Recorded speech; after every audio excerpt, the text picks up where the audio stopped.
Ladies and gentlemen, welcome back to Iron Age Nights. Totally botched it, screwed it up, it's over, it's done. Crap, screwed it up. Cut the music, trying to share a link, totally forgot to share links. It's fine, ladies and gentlemen, welcome to Iron Age Nights. How is everybody doing? Oh, it's fantastic. Doing great. Fantastic. Good. Oh, it's glad to see everybody here. I totally forgot to share the link on Gilded. Like the one place that I should. Well, nobody's on there. No, nobody's on Gilded. Nobody cares about the poor old Gilded. Oh, how is everybody doing this evening? Doing really well. Good. Having a nice, relaxing Friday evening. See, I'm also doing this thing. Daniel, you're muted still. Yeah. Nope, it's fine. Nobody wants to hear me. We're here for... Well, you were talking, though, so... See? I did it, too. It's all right. I'm saying hi. I do it on my own stream, and I am so glad that I do, because there are times when I will, like, try to talk, and then I realize, oh, crap, maybe I shouldn't talk right here, and I'm muted, and I'm like, thank God. Oh, all right. Oh man, it's gonna be a good night. It's gonna be. God, I look forward to Fridays every single week. I get to Thursdays, I'm like, oh, Thursdays are gay. Anyway. Yeah. All right, ladies and gentlemen, it is time to say hello to the chat before we get to my fantastic co-hosts and our esteemed guest this week. If you guys would do me a favor, hit the like button, please. My chat reminds me always to do the like button stuff. So, yes, the like button would be fantastic. Touch the butt, or the button as the butt. That's what we call the like button now. I love Finding Nemo. I love that movie. I don't care. It's a great movie. So... all right, we've got John A. Douglas down in the chat. Hello, good sir. James Esparza, it's fantastic to see you. Horizon Talker, what's going on? We've got Captain Bob, Asher Bruner, Swift, Sword Rush, Skunk's Workshop, Brian McCoppin. Hello, how are you? And we have Chris M. down there as well. Midnight, Mike Fluffy, the Spaceman, Oxen W, JVP, what up? Myriosphere Origins. Paropsis Press. Hello, Katie. How are you doing? Hi, Katie. Fantastic to see you down there. The Lord Otter. We've got Ronan the Crusader. Oh, good Lord. James Craig is down there. Whimsy, dude, you're double dipping. You're double dipping on the chat. Raven Nevermore. Hello, it's what Sam. we do now. Huh? I thought it's what we do now. Well, you know. You're still going to complain about it. I'm still going to complain about it. More engagement. Now you get twice as much of me. You didn't want one. Now you get two. Oh, no. What have I done? Toxic Crusader comes in hot with $5. And Toxic Crusader says, ladies and gentlemen, knights of all ages, please welcome the Vice Brew Daddy, Chief of the Boomersphere, Royce Cookery, a.k.a. A Drink with Daddy. Things might be getting a little bit out of hand here. I'm glad to see Brew Daddy. I mean... Did you see Mike Miller's stream the other night? No, I missed that one. Oh my, that was one was in that a on million. Thursday night as well? That was on Wednesday. Wednesday? Oh, good Lord. Anyway, oh my God, the Mike Miller stream was, I have some audio I'll play later from that stream. Oh my God, he got one of his artist friends to read, and he's got one of those like soft, like deep bass, like sultry voices. Oh, and my Gilded guys were in there. We were doing like a watch party in the voice chat. Oh my God, it was hilarious. Thank you so much, Toxic Crusader. That is fantastic. Oh crap, I forgot to do the thing for Toxic. There you go. I'm sorry, Toxic. I'm still learning. I'm still learning my Gary button. I still have to learn how to do the Gary button properly. It's going to be total chaos whenever there's more than one soundboard option. Oh, it's going to be fantastic. Actually, I have multiple soundboard options I have to add this week, so I just didn't do it because, yeah. Jolly Roger is also down in the chat. It's fantastic to see you, good sir. And JVP Music decided that he was going to come in hot with $50. JVP, how are you doing? This is best stream on Fridays. Heroes Metal looks Heroes Metal looks like a banger. Great guest pick tonight. Love to Royce. No trolling, promise.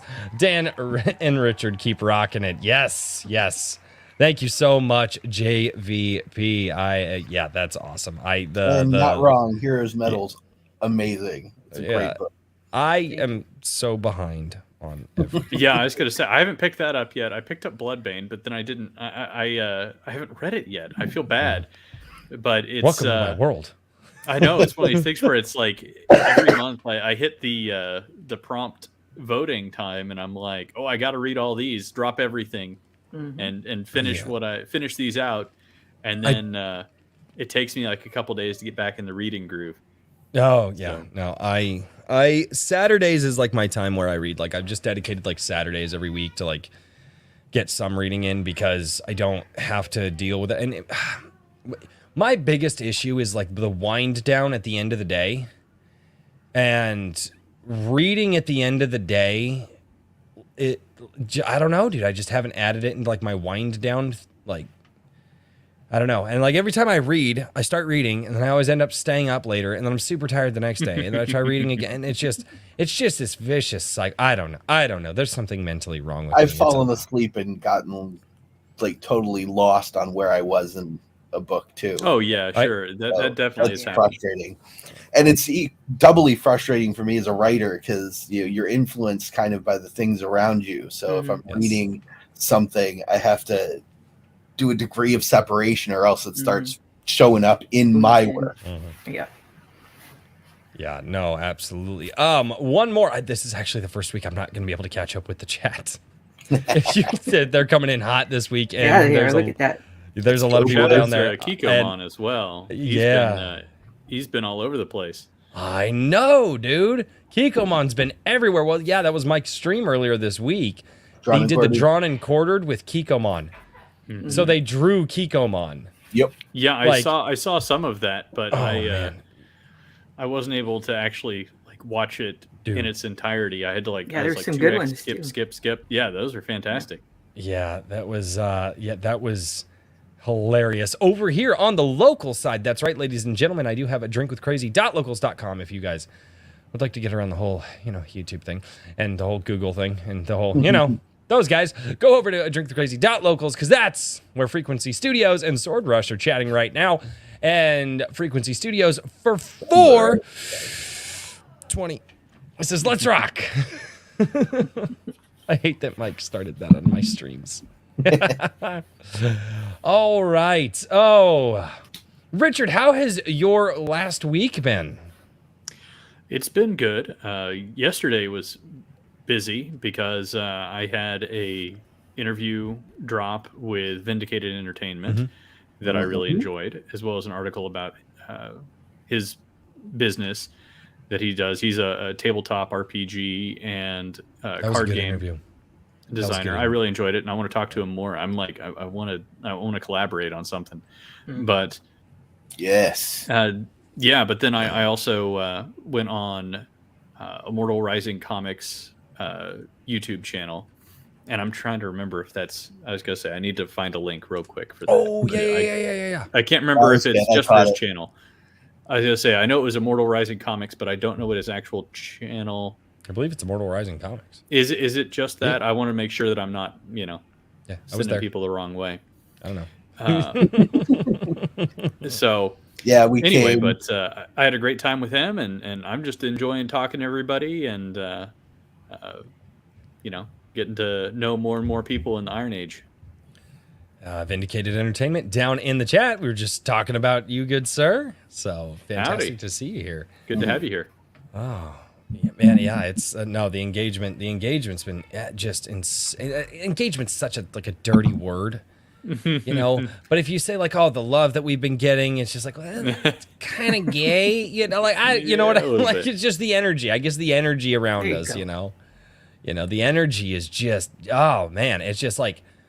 It's so fantastic. I'm down. Mr. Daniel P. Riley, how has your last week been, good sir? Not bad. Got some more work in on a GCI 2.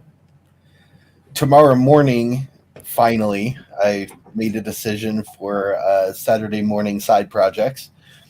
Tomorrow morning, my Comedy's Tragedy short story arrives on, as I put it, and Richard kind of gave me crap for, the trash heap that I call my blog.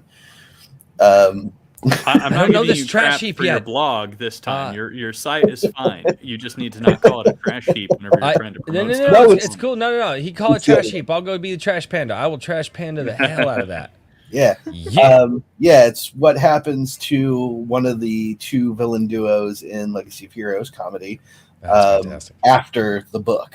So those of you that have read the book, there's a little short on what's going on. It also kind of adds some more elements to the upcoming stories, just a tiny little bit, but it's mostly focused around the background of the character comedy. And hopefully by next weekend, I will have the reverse tragedies comedy done, which is going to be a lot darker than I usually go. So, just so you guys know, I'm not big on the grim, dark, gritty stuff, but Grimdark. Yeah, we're making a super villain, so this needs to go some hellish places. Mm-hmm. Interesting. And of course, I was gonna wear my pedophile disposal service shirt in solidarity with Bryce's wife, but this came in the mail. That's awesome. But this came in the mail and monetized.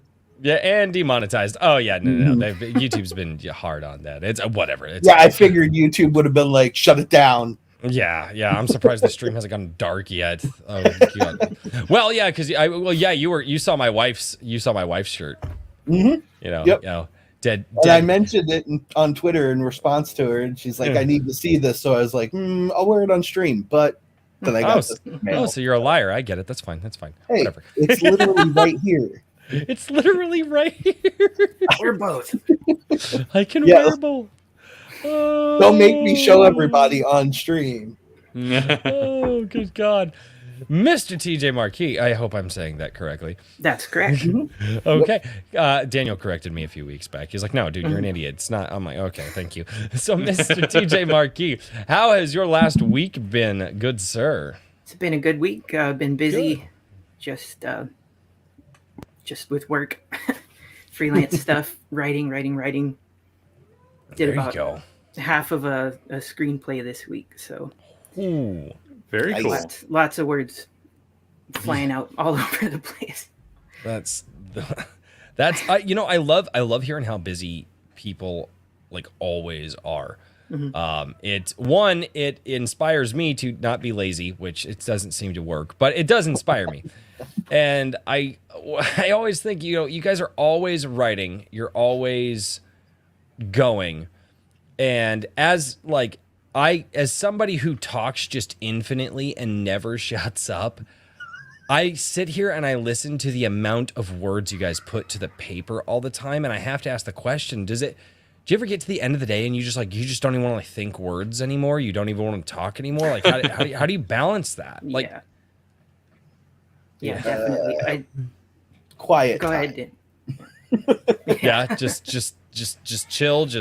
Yeah. Well, for example, today, actually, in order to get myself to a point where I was able to come on the stream and not be a complete zombie, I spent an hour and a half laying on the couch listening to music in the dark. Just kind of get some of the sensory stuff and just kind of focus. Yeah. I told my daughter after we got home from me picking her up from work, I said, I'm kind of out of it right now and I need some quiet time, get dinner going, and then, whatever you're going to do, I'm going to hang out down here, but I just need a little peace. And she's like, okay. So she went upstairs and I just zoned out for an hour and a half. No, I get it. I absolutely understand.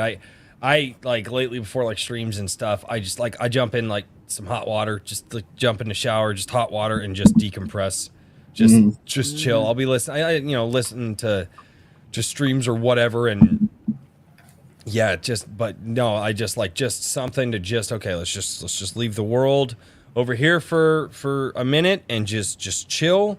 And yeah, no, that's kind of what I've been doing lately that just has really helped, especially because it's cold where I live.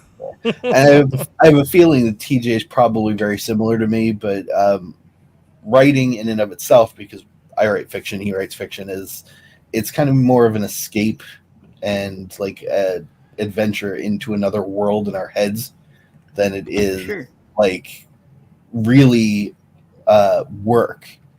It's not really work to us. We have that passion.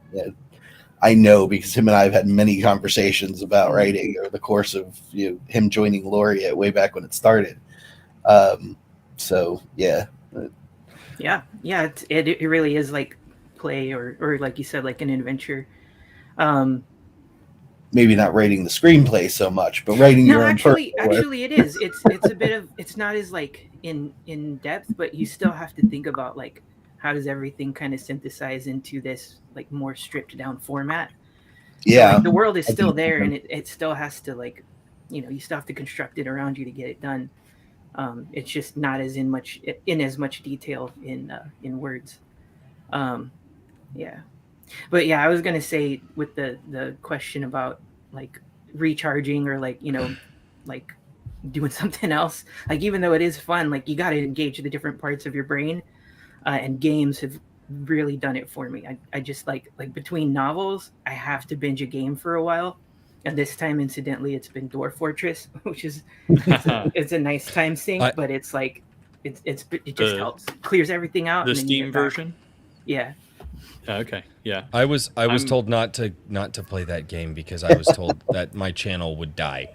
I would play that game and then just Drink with Crazy would just be no more.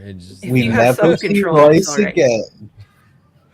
Yeah, it's I was gonna say it's quite the endless rabbit hole if you want to go into it, but especially for adventurer mode, which isn't in the Steam version now currently. So I'm looking forward to whenever that comes out. Yeah, me too. Disappear down the rabbit hole. Oh, I love the rabbit hole. The rabbit hole is so fun. Oh, it's so great. So, because I was being yelled at in the chat, everybody's like, why didn't I get a notification for this? And they're like, Royce forgot to share it in the Gilded. I'm like, okay, so it's in the Gilded now. Okay. All right, it's in the Gilded. But let us get to, I kind of had that weird question, but I wanted to ask that just because, I don't know, Daniel told me I could tangent, so I'm going to phrase my tangents in the form of a question now. Kind of like Jeopardy. But anyway. Yeah, I gave him permission to run wild tonight, guys. Good luck. Yes. I'm so sorry, TJ. I was blame Daniel. Sold on this, so we're going with I'm here let Royce take the wheel, see what happens. Oh, no, never. I'm not going to make that joke anyway. We're going to let Royce take the wheel. Like, Jesus. Anyway, sorry, I hate that Carrie Underwood song. Sorry. Bad joke. I just Carrie Underwood. She and into a tree. And there we go. Anyway, it's stop it. You guys are making it worse. Anyway, Mr. TJ Marquis, first time we've had you on. Why don't you introduce yourself? Talk about your most recent works, and just go for it. Tell us what you want to talk about tonight. Cool. So I write science fiction and fantasy, mostly fantasy so far. I got some sci-fi stuff kind of in line in the very long queue of things to be written. And actually, that was the script I was working on this week. Is a little more normal, no magic, just sci-fi stuff. But that's awesome. Yeah, what I really like to do, and anybody who's read it already will see this, is that I like to mush them together as much as possible. So I grew up on a lot of that kind of stuff, like He-Man and Thundercats and just dude, all the Final Fantasy stuff. So I love Magitech. Mm-hmm. Yeah, Sword and Planet type stuff. Yeah, Sword and Planet, or just completely secondary worlds, totally other places, whether there's planet hopping or not. Yeah, just any of that, but. So that's what I like to write. And kind of when deciding what I wanted to focus on, when I started writing more in earnest, I was looking at what's available on the shelf and in mainstreams before I got more into indie stuff. and you just don't find very much along those lines unless it's like, like the Warhammer books or like a very few other things, little elements here and there in like the Shannara series, and a few things like that. So not enough Magitech, somebody's got to do it, and so I decided to. Cool. Yeah, so that's what I write. I have how many books? 7 or 8 novels, or a couple are more like novella sized, and then one is I called it a demibus because it's like a 2-for-1. It's not the omnibus yet. That's the first 2 books of Heroes Metal together. So it looks like another product, but it's the same, same as the other 2 novels, just in one volume. Which I think maybe from our group bought 2 print copies this week, and if you're here, thank you very much. So that was good. I remember getting the demibus and was like, sweet, I can just read straight through. Yeah, I was hoping that people would like that. I thought it would be convenient. There are times when I would grab something like that if it was available, but I've never seen it. And I was kind of thinking of like the idea of a double feature kind of thing with movies, or like the 2-pack of DVDs, that kind of thing. Oh, grindhouse style double feature. Yeah. And then that'll go away when all 4 books are done in that stretch of Heroes Metal, and then we'll just have the omnibus, and your demibus will be a limited edition collector's item. So get it now while it lasts. Yeah, get it now while you can. I do need your links, good sir. I do need the links. I do have the Amazon link pulled up, but I need the links so that way we can share. Hold. No, you saw nothing. What is on that mug, my friend? Nothing. Whoa.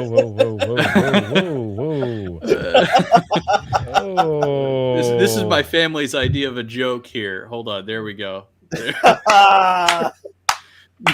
King Richard! Yeah. Official! I know. Oh! Thank you, dear. You're welcome. Okay. Oh, King Richard. Oh, I am so happy. I am so happy. Eagle eyes, man. You're not sneaking anything by me. Yeah, I didn't think about it until it was already burning my fingers. I think I've used it before on stream and nobody noticed. So I thought about it after the fact. Yeah, usually your camera's set up so close that you don't really get to see what's going on, even when you're taking a drink. But the way she handed it through, I was just like, what is that? It's almost like it was on purpose. I don't know. Oh, I love your wife. Oh, she's amazing. She's the best. Thank you. Oh. Yes, yeah, she's wonderful. I couldn't ask for a better wife.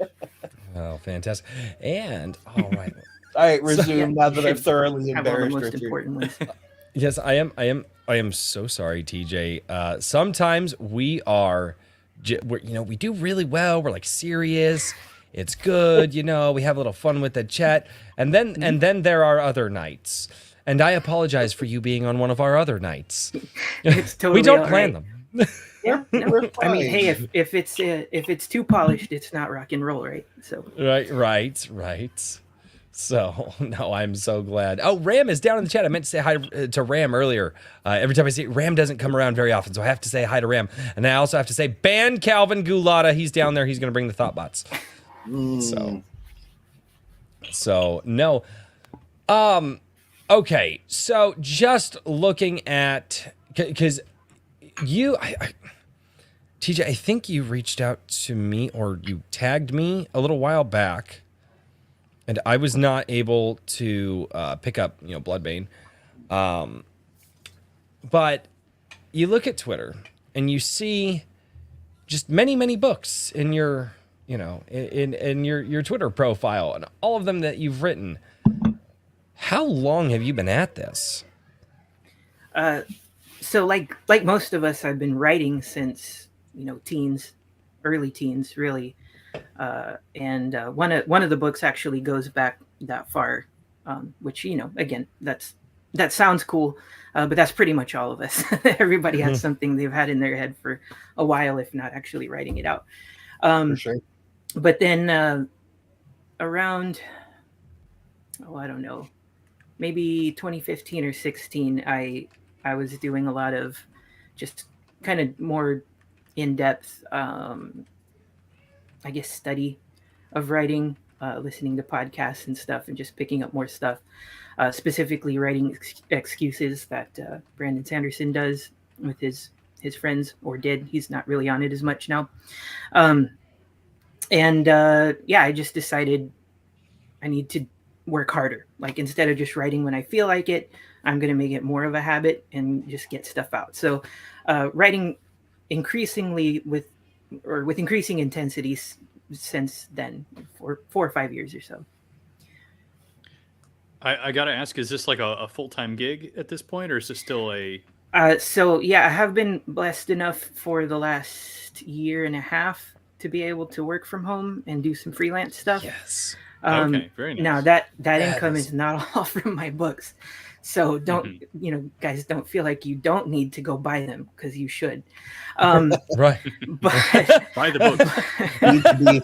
I love that shill. That was the best shill I have heard.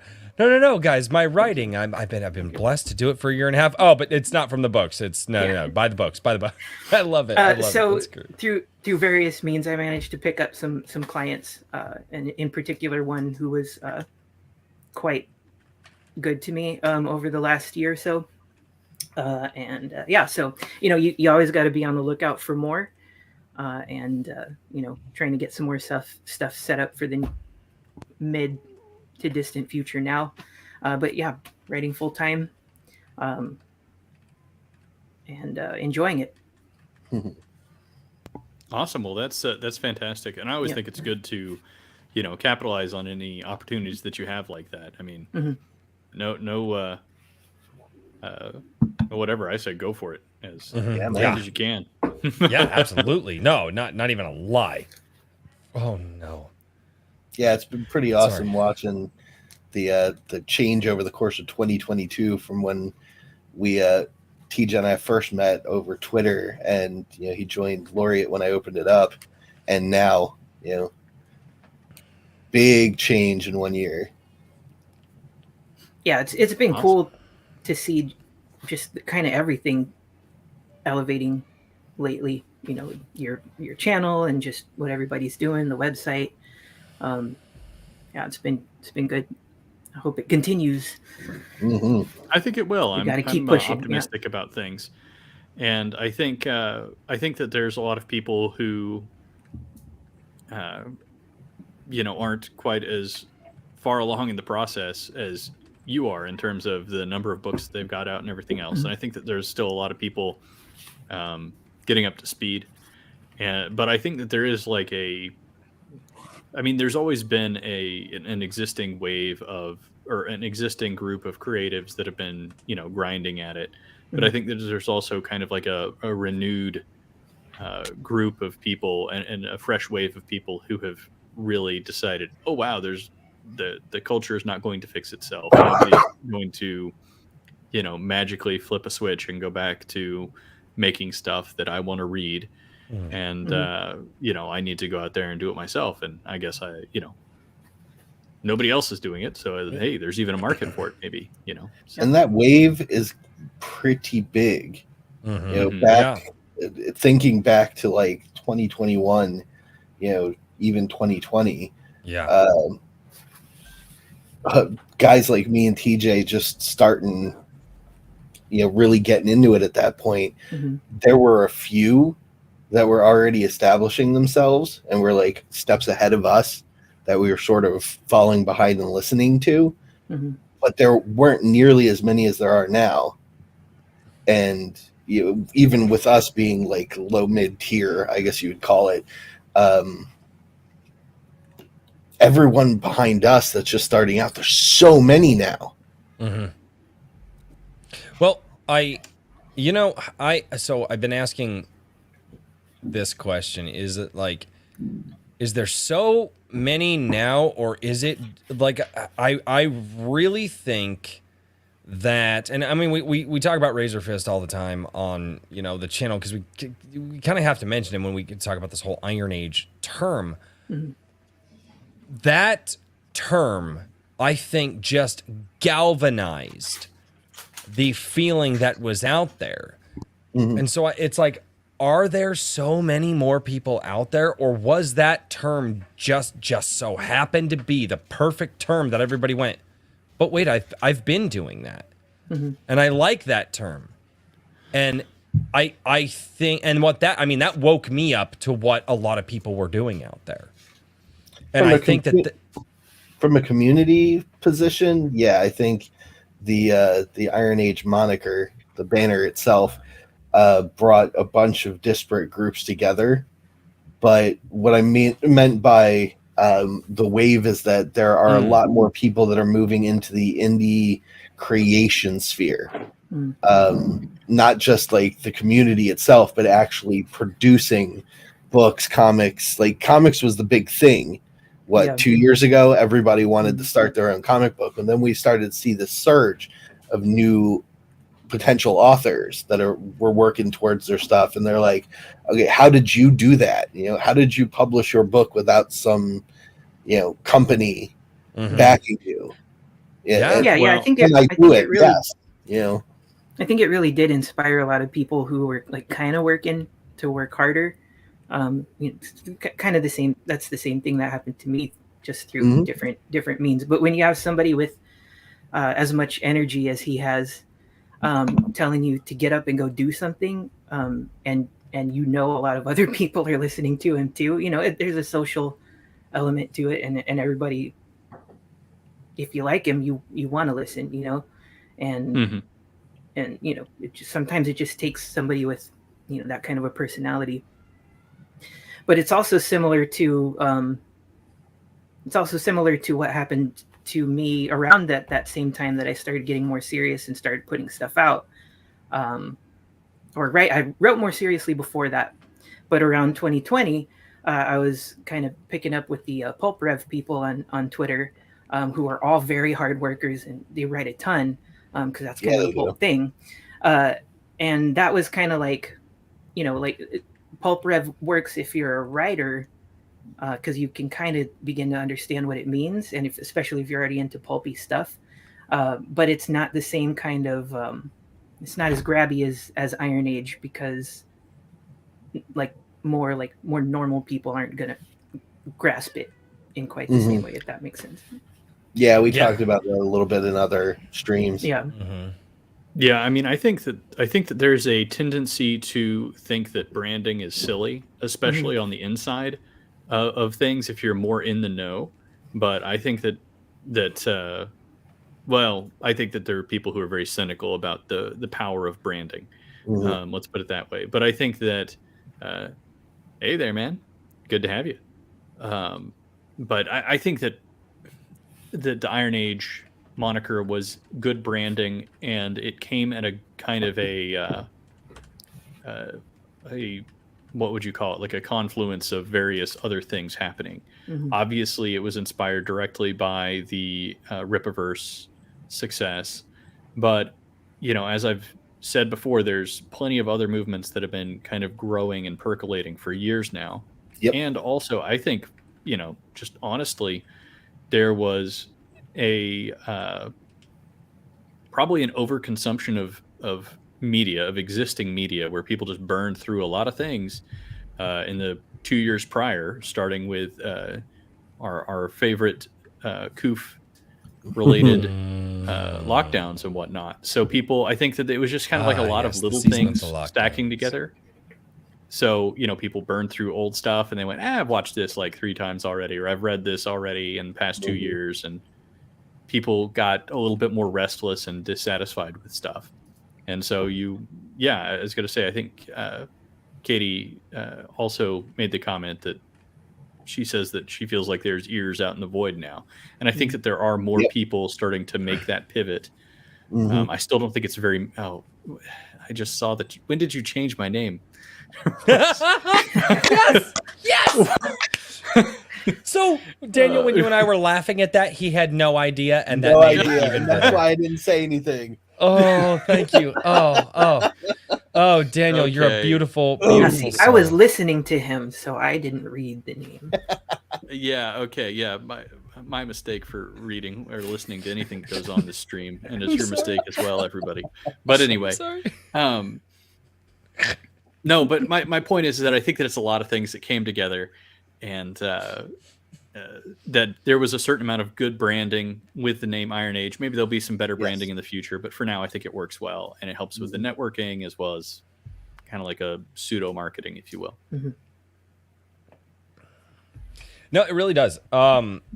And I mean, the networking from that term is absolutely insane. And I have seen, so I'm going to use Kikomon as an example, right? Kikomon, more in the political sphere, right? Listen to a lot of Eric July, was very excited for the Eric July stuff coming out. And I did my first Eric July video, and my title kind of pissed a lot of people off because that's just how I do my titles. But he was like, wow, no, yeah, he liked my take. So he came in, and then the Iron Age moniker hits. And then somehow that I felt that, but I didn't really do much about it. And then it just clicked. And now Kikomon is going out there and buying all these books from people who are like, joining my Gilded and stuff like that. These Iron Age creators, giving him feedback, telling him what he likes.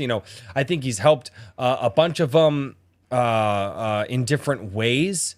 And so just in that one instance, not even in other instances, just in that one instance, the term Iron Age did that, right, with one person. And it's happening with so many more people. Mm-hmm. And it was really, it's, and everybody goes, oh, well, it's just this new movement. And I'm like, no, it's not. It's not. It's been here. It just didn't have a name, right? Well, I would say that, go ahead. Oh, that was kind of my point. No, it's been here. It didn't have a name, and now it does. And I was trying to make the point on like Sunday Coffee last week. I was like, guys, it could be called the Pink Fluffy Puffy Unicorn Movement. The name doesn't matter. The name doesn't matter. It's the energy and the enthusiasm that people have. The name just kind of gave a focal point to go, because everybody's like, well, I want good stories, but I can't find good stories. And now there's that name Iron Age. So somebody goes, hey man, believe in the Iron Age, kind of, down with just writing my own stuff and getting away from corporate media. And somebody go on Twitter and type in Iron Age, right? I do like that hashtag. And now they can go find people who are talking about it. And it just kind of gave that like a funnel for normies like me to be able to find that stuff. Well, one thing I'll say is that I don't think I would have fired up Pink Fluffy Puppy Media. So I do think the name was pretty good. But I think the other good thing that's happened with this, at least in my opinion, is that I don't really feel like we have we obviously have a community here of people that have especially formed around Iron Age Nights and some of the more frequent contributors and whatnot to the website, but mostly everybody's kind of part of the same community. But I don't feel like we're necessarily have a clique forming, which despite some of the, kind of wishes for that to be the case. And I think that's good. I think that one of my goals is to not form cliques and not make it seem like we have a club here that is our club and nobody else can come in and blah, blah, blah. Because I think that's one of the problems. And I understand people wanting to gatekeep their smaller communities, and I'm all for that. But I think that the benefit of coming afterwards and after all these other, kind of growing movements and so on and so forth is that we can be a little bit more, hey, yeah, anybody's welcome. You want to set up a writing community, you're welcome to boot anybody you want out of that writing community. That doesn't mean that you're booted out of the Iron Age or something. You know what I mean? and so on and so forth. He showed up. He showed up. Hey, Mike. So No, that I is, think- and that is. Oh, you called him Mike this time. That's moving right on up in the world. I try to. I'm gonna try to say hello, Mike, to him like in the first place, so people go, wait, Mike who? Mike S. Miller, because I mean the guy deserves to have his Name drop. actual He's name He's said. here. He's just lurking in the shadows And then after that, I'll start calling him Mark. So because of the crap. restraining order. So I have an open invite to Mike, and I totally forgot to invite him to the show tonight. Well, it's too late to start now. So Yeah, it's sorry. too late. Sorry, It's Mike. too late. What do you think, yes. TJ? But if I would, and I would extend Bring this him to Mike and John. Mike, John, if you guys have questions that you guys would like to ask TJ about his work, I'll send you guys the links, and Mike and John can come on and poke and prod our guest in the ways that we like to see people poked and prodded. Yeah. Yeah, actually, John was one of the first ones from the Pulp Rev type group that gave me feedback on questions I was asking the guys on Twitter. So That's great. John, I remember finding John from way back then. Yep. John has been hugely kind to the channel, and then brought me onto his stream, and a little bit scarred now. So thanks for that, John. I appreciate it. But yeah, no, it's it that freaking term. I want to talk about it more, but I don't want to talk about it more. I want to get back to TJ because there's so much. I want to have a night where we just talk about the Iron Age and we get into the nitty gritty and we just dig into it. But that's not as Aragorn would say, it is not this day. But TJ, what is going on with Bloodbane? It's the newest thing that I've seen you advertise. Yes. What's going on with that? A pulp light RPG novel. Or is it lit RPG? It's lit RPG. It's It lit. is. It's LITE. There's a reason that it says light. Okay. Oh, Okay. okay. You don't see that Thank you, used Ray. that much, but people do sometimes refer to them as light RPGs if the rules if it's more gamey than game lit, but less RPG than lit RPG. So of course I have to be as much on like the edge of something as I possibly can, and so I picked that confluence of pulp and horror and game lit and lit RPG, and that's where I wanted to play around. So oh, thank you, Raven. I hope you enjoyed it. Well, sounds like you did. So great. Yeah. So I had wanted to do a lit RPG for a while, but to do it as well as I want to do it is a lot of work. I like designing games. It's not something that I do like full time because I'm busy writing stories.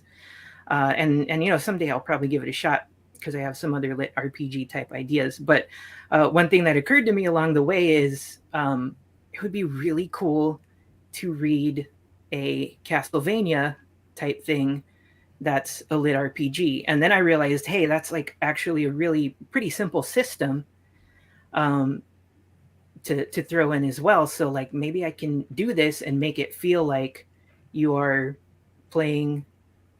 Oh, cool. That's awesome to hear, Katie. Katie's reading it, she says. Yes. I shouldn't look at the chat while I'm trying to talk. That was a bad idea. It's distracting. I know, it's terrible. So I have the chat up here. I also have like gilded, I have a lot going on. So it's I'm gonna leave that to you. I think I just learned a lesson. Yeah, to trust, and I learn it every single week. And in I have fact, them running in the background, but I barely look at them, or else I'm just I have to never going to put pay my attention. hand over it or something. Or maybe You can I'll set switch your phone the- up there. I do that sometimes. I let each voice in my head take a different direction during the stream, and that's how I'm able to do this. Yeah, And that's almost not even a lie. Thank you so much, Maji Chan, for gifting the Drink the Crazy memberships. And Ram, thank you so much for becoming a member for 3 months. He goes, he says, and it's apparently me quoting this. Royce, look at me. I am the Iron Age now. Oh, good Lord. Yeah. I don't know if any of y'all remember, someone's going to, but the Worlds of Power books that Nintendo Power put out way back, I guess probably early 90s. I remember. No. So I remember reading the Castlevania one and then kind of being like, that was kind of disappointing. It wasn't as gamey as I wanted it to be. Like, I did not like stuff where the characters from the story came into our world or where we went into theirs, like where the people from the real world went into the game or story world. I just wanted to read a Castlevania book, and that's not what they did. So like that kind of got channeled in there as well. And so I call it, sometimes I'll refer to it as a pastiche of Castlevania. It ended up being a little more than that, I think. Especially once you consider the characters' motivations, they're way different, and stuff like that. But all in all, I wanted something with that kind of vibe, dark vibe, fighting monsters, killing a lot of evil things, and so that was that side of it. Part of it was also that I think kind of made it a little bit richer than it would have been if I had just done a straight action piece. Was I follow and interact with an author named Misha Burnett, who everyone should read because he's great. That really, really good. Name sounds really familiar. You probably on Twitter you've seen him mentioned here and there. Okay. He also tag does him sometimes, a number of anthologies through Cursova. Yeah. Oh, okay. Yeah, he does his stuff through them and a few other small presses, I think. But yeah, great guy to read. And one thing he'll put out, threads about his philosophy every now and then. And one thing he was saying is, sometimes it's okay to pull back and give people like a normal origin and like normal motivations. And so that kind of got stuck in my head. And I was thinking like, okay, like how intense could you make it if a father just wants to get back to his wife and daughter? And like, how, like, what is he going to be willing to get through to get back to them? I would become a very different man. Just 100%. That's not even a lie. So that's the core. That's the core of that plot. There's a bunch of evil things. Bloodbane would resonate with you, Rice. What's up? I said Bloodbane would resonate with you pretty hard, Rice. I read it. It's a book right up your alley, dude. All right, it's going on the wish list. I need to get on with it. I'm so far behind. It's hard to make it through the pile, man. It's hard. Can I ask you even harder for him? He's like constantly streaming. Yeah. I don't mean to, but it happens. I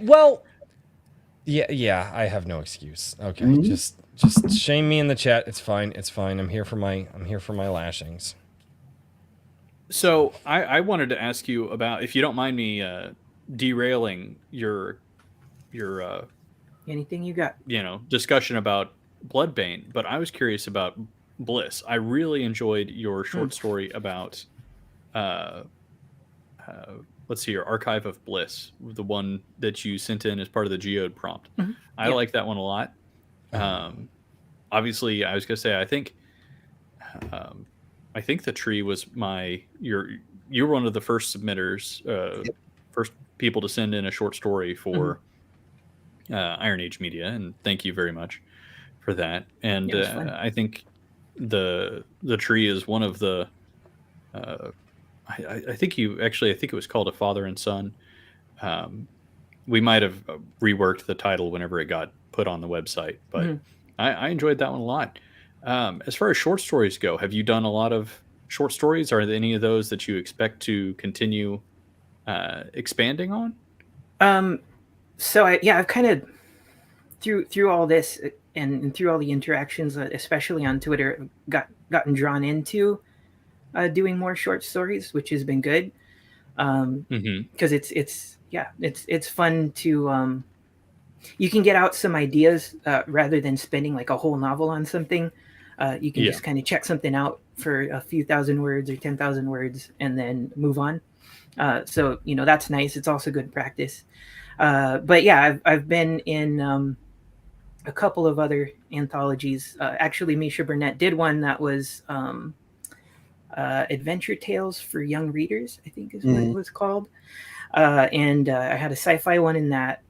And then I did the Periapsis Christmas that just came out. Okay, cool. Which was speaking fun. of that, you got that? Yeah. Yeah, good stories in there. Great writers. I have not gotten to it yet. It's on my list, and my Saturdays are my day to read. Saturdays, like I literally tell my wife and kids, I'm like, okay, I have to do this. Family, I love you, but shut the. Yeah, I got a fantasy one dropping shortly with another, headed up by another writer. I'll wait till he announces that, and then. I feel like there's something. Oh, I did one. I ended up inheriting a Discord server called the Indie Space, and I haven't really been able to do much with it. But it was supposed to be kind of writing new writer support, and kind of like what Daniel's doing with Laureate. But the creator of it had just tons of stuff, and he wasn't able to. Wrap up the anthology he had planned. So I finished that up, and that was called Gumshoes and Gamma Rays. It's about basic space and sci-fi detectives. And do I have it or did I give it away? I got it. I got it here. So there's that. That's awesome. And I like the title. There's some also, there's, I don't remember who chose that, but it was good. There's some good writers in here. My sister-in-law, EJ Robinson, is actually in there. Some of our other friends that are on Twitter, and then Kitsunchi is on there, or Chea, I think you say. I don't know how you say it. But yeah, they're all good. Welcome to my world. Stories. That's me reading names on YouTube every day. But yeah. So there's short stories out there, and more hopefully on the way. Awesome. I have an idea for an anthology that I would like to edit as well. But I kind of want to see if I can get one of the small presses to work with me on it. And so that's on like my gigantic list of things to do. To find somebody to put that with. Eventually, yeah. Well, that's awesome. And as always, I always appreciate the short stories that you've been kind enough to send in to Iron Age. Yeah, I wish I could do every week. No, I know, and I mean it is a. It would be fun, it's a but lot. It's a lot. Yeah, I'm kind of trying to make sure that the prompts are a little bit more varied throughout the month, because I feel like December kind of got very samey, in some regards, like not overall, but I wanted to make sure that there was like a decent divergence for each one, so that. People could pop in, grab one that they liked, and then go about their business. But I really liked the world of Bliss and the feeling of kind of like that nice mix between the actual science, like that the characters have some kind of a tangible grip on, and then the more mysterious out there aspects of it. So I always think that those are really fun blendings as far as the place within whatever you want to call that dividing line between fantasy and science fiction. So yeah, the world for that is it's actually I decided to place it in the world for a series of novels that I have planned. I have I have the first one done. I want to do like the rapid release kind of thing, and so that series is in line, to get done. 1, 2, 3, and then just put them out. But it is more of a Magitech universe, and so I mean, there's tons of stuff I could go off on talking about that. But I thought using that for those stories would be a fun way to kind of work out some of the ideas in my head for it, and just build stuff up like in my subconscious, so that when I write the novels, there's even more meat on the bones. Yes. Mm-hmm. So for those out there, and I understand to like a rudimentary level, but for those out there, the Magitech, explain that and what draws you towards that. So give like a brief explanation for those in the chat who may not know, and for those hosts who also don't know, whose name we will not name. And I know I understand in principle. It's not that, but Magitech, go. Sure. Yeah. What is it? What draws you to it?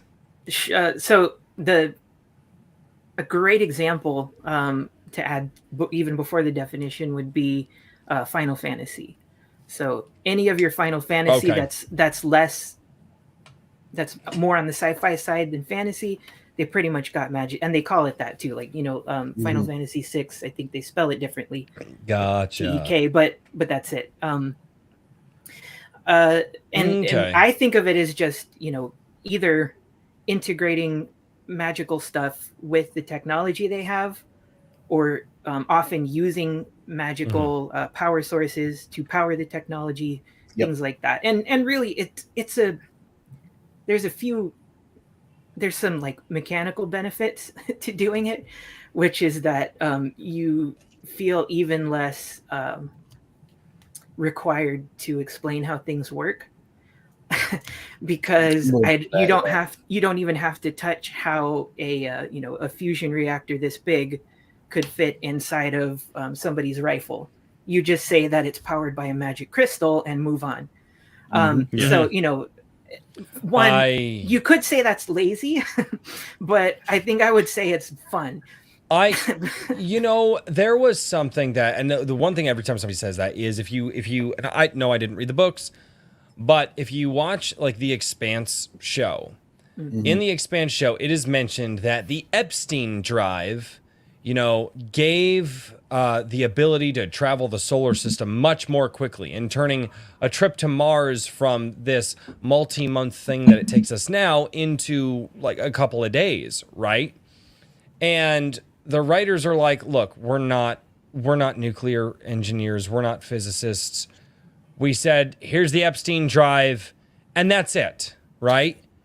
We're just, this thing was made, it works, and move on. And I honestly think that that's one of the things I want to see writers get back to, is I just want writers to just drop this thing and go, this thing, here it is, it works, let's go. And just, this is the thing, it works like this, and that's it. That's all you need to know, because the rest of the story is important. And I think for a time, at least the major guys were kind of getting hung up on like trying to explain stuff, and it just would break it. It's like we don't.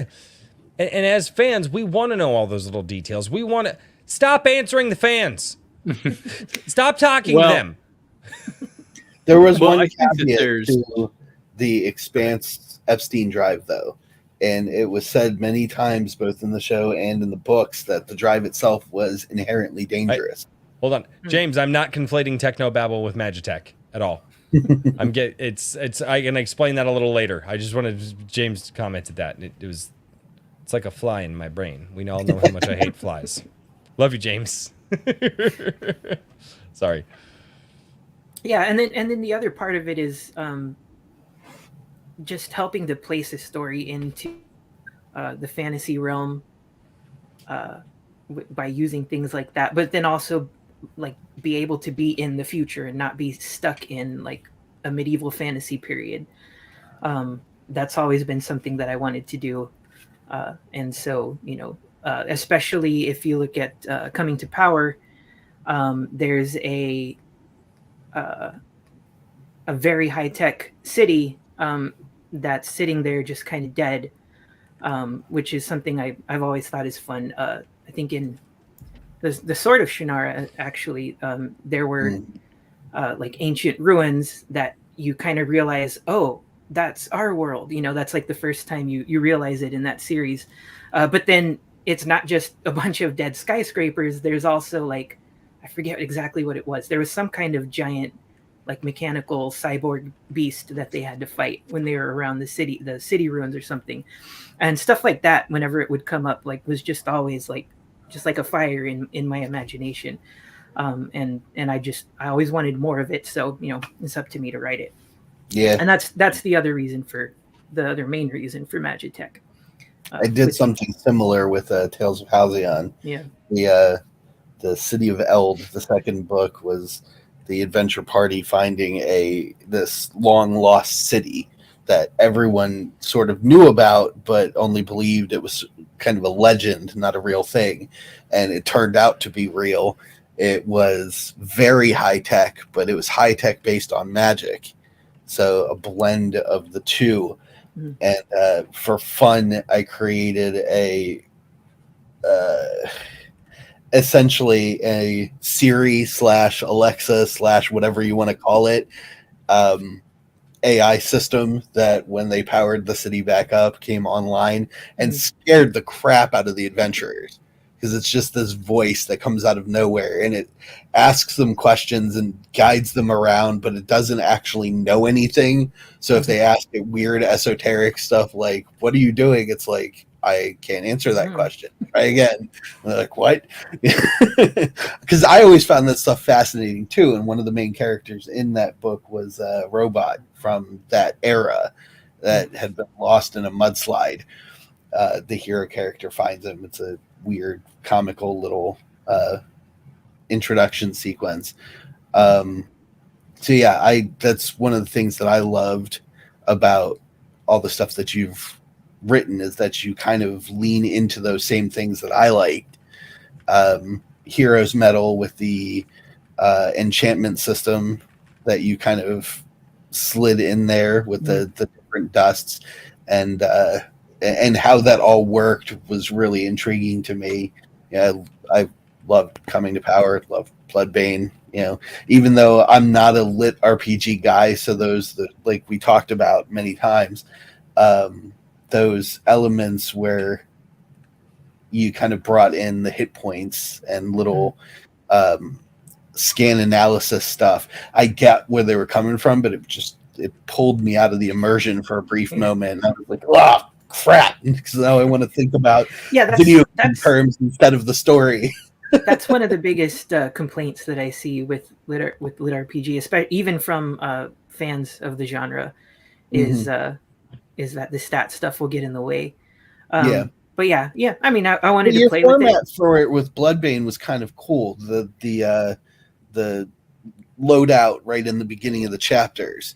I thought that was fun. I thought it looked cool too. Yeah, it was really kind of neat, and it didn't take anything away. You were able to look at it and go, okay, he's got X amount of health left. How's he going to make it through whatever's going to happen next? Yeah. And just, it was a good element in that respect. It was just those weird breaks in between the paragraphs that I went, he looks at this creature, and then we have this like small paragraph of description of the creature and hit points, and I'm like, okay, now we're back to fighting it. Yeah, and that's probably why it is a complaint for a lot of lit RPG people, is like you're used to reading prose, and then all of a sudden a different formatting breaks it up. It's an immersion thing. Yeah, I've always wondered about that as a possibility for the genre, if you could do like a sidebar, so it's not right in the middle of the text. But it's somewhere on the page that you could, like old books, especially if you go into like the Shakespearean stuff, they had little explanations of what the hell he was talking about, because Old English is so far flung from what we speak now. What is it? What is it called? It's and there could be a name, but obviously like in some books that I've read, especially the older books and whatnot, it'll have, obviously you read the whole thing, and then at the very bottom of it, it'll have. Yeah, I forget the name of it too. Yeah, footnote. Is it just footnotes? Okay, yeah, but put like a footnotes thing down there and be like the description of the of the encounter in the would something like that be better than maybe like a sidebar? Or I guess Yeah, it's one of those things that we haven't figured out yet. You'd have to talk to the big lit RPG fans, because like some of them really like it the way, like one of the Bloodbane got a 5-star and they were like, it's great, I wish there was more stats.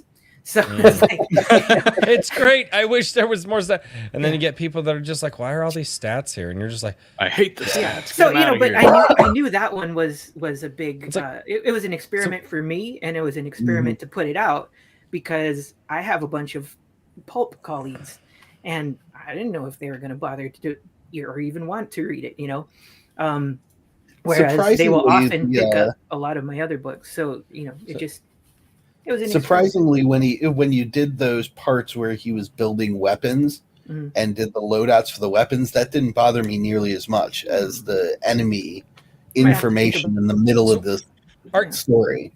Okay. Are you guys trying to turn gamers into readers? Yes, that's what lit RPG is. Pretty much. I think it worked.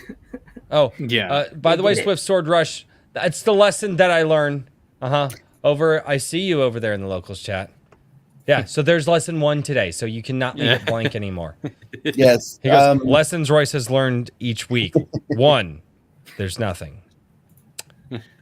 But it's not just with TJ or like the indie, our circle of lit RPG things. I read, I think it's called Level Up or Die. It was years ago. It was written by Adam Lane Smith and Joshua Lysick. And I had the same complaint. It was a well-written book, but just the break of immersion every time it happened didn't work for me. Well, I think so. I've been thinking about this a little bit. That I feel like there are some new mediums that have yet to be discovered, right? And I feel like, okay, maybe this is attention spans have definitely shrunk over time. You know what I mean? Like you went from. And then also gotten longer on things that people are actually interested in. But people will, sit there and spend hours on TikTok or YouTube Shorts or something like that. Yep. And, I don't necessarily want to suggest that everybody just, stoop down to the lowest common denominator of things. But I do think that there is value in looking at like, well, why are people doing that, and is there something that's maybe that we can learn from that, and there's leverage always in something some you way. can learn. Because I do feel like one thing that I've seen is that there's been in the past decade there's been a major resurgence in very small indie games, right? And you are now starting to see the old school platformers and even point and click adventures and all this other stuff. And so, some of it's the tools that have been made available. And I don't know, I'm like sitting here thinking about what's the medium that blends these things together. Does it need to be on a book? Does it need to be in a book? Is it better? Is it one of these things that it's miserable as an ebook? You know what I mean? Because sometimes I feel like, to me, I don't think I would ever buy a comic as an ebook. You know what I mean? So, I would just want to like physically have the art, because it's just something different than if you're looking at it on a screen. So I think there's, except for in the full visual range, like with what JVP's doing. Well, but that's different. That's not an ebook. Okay.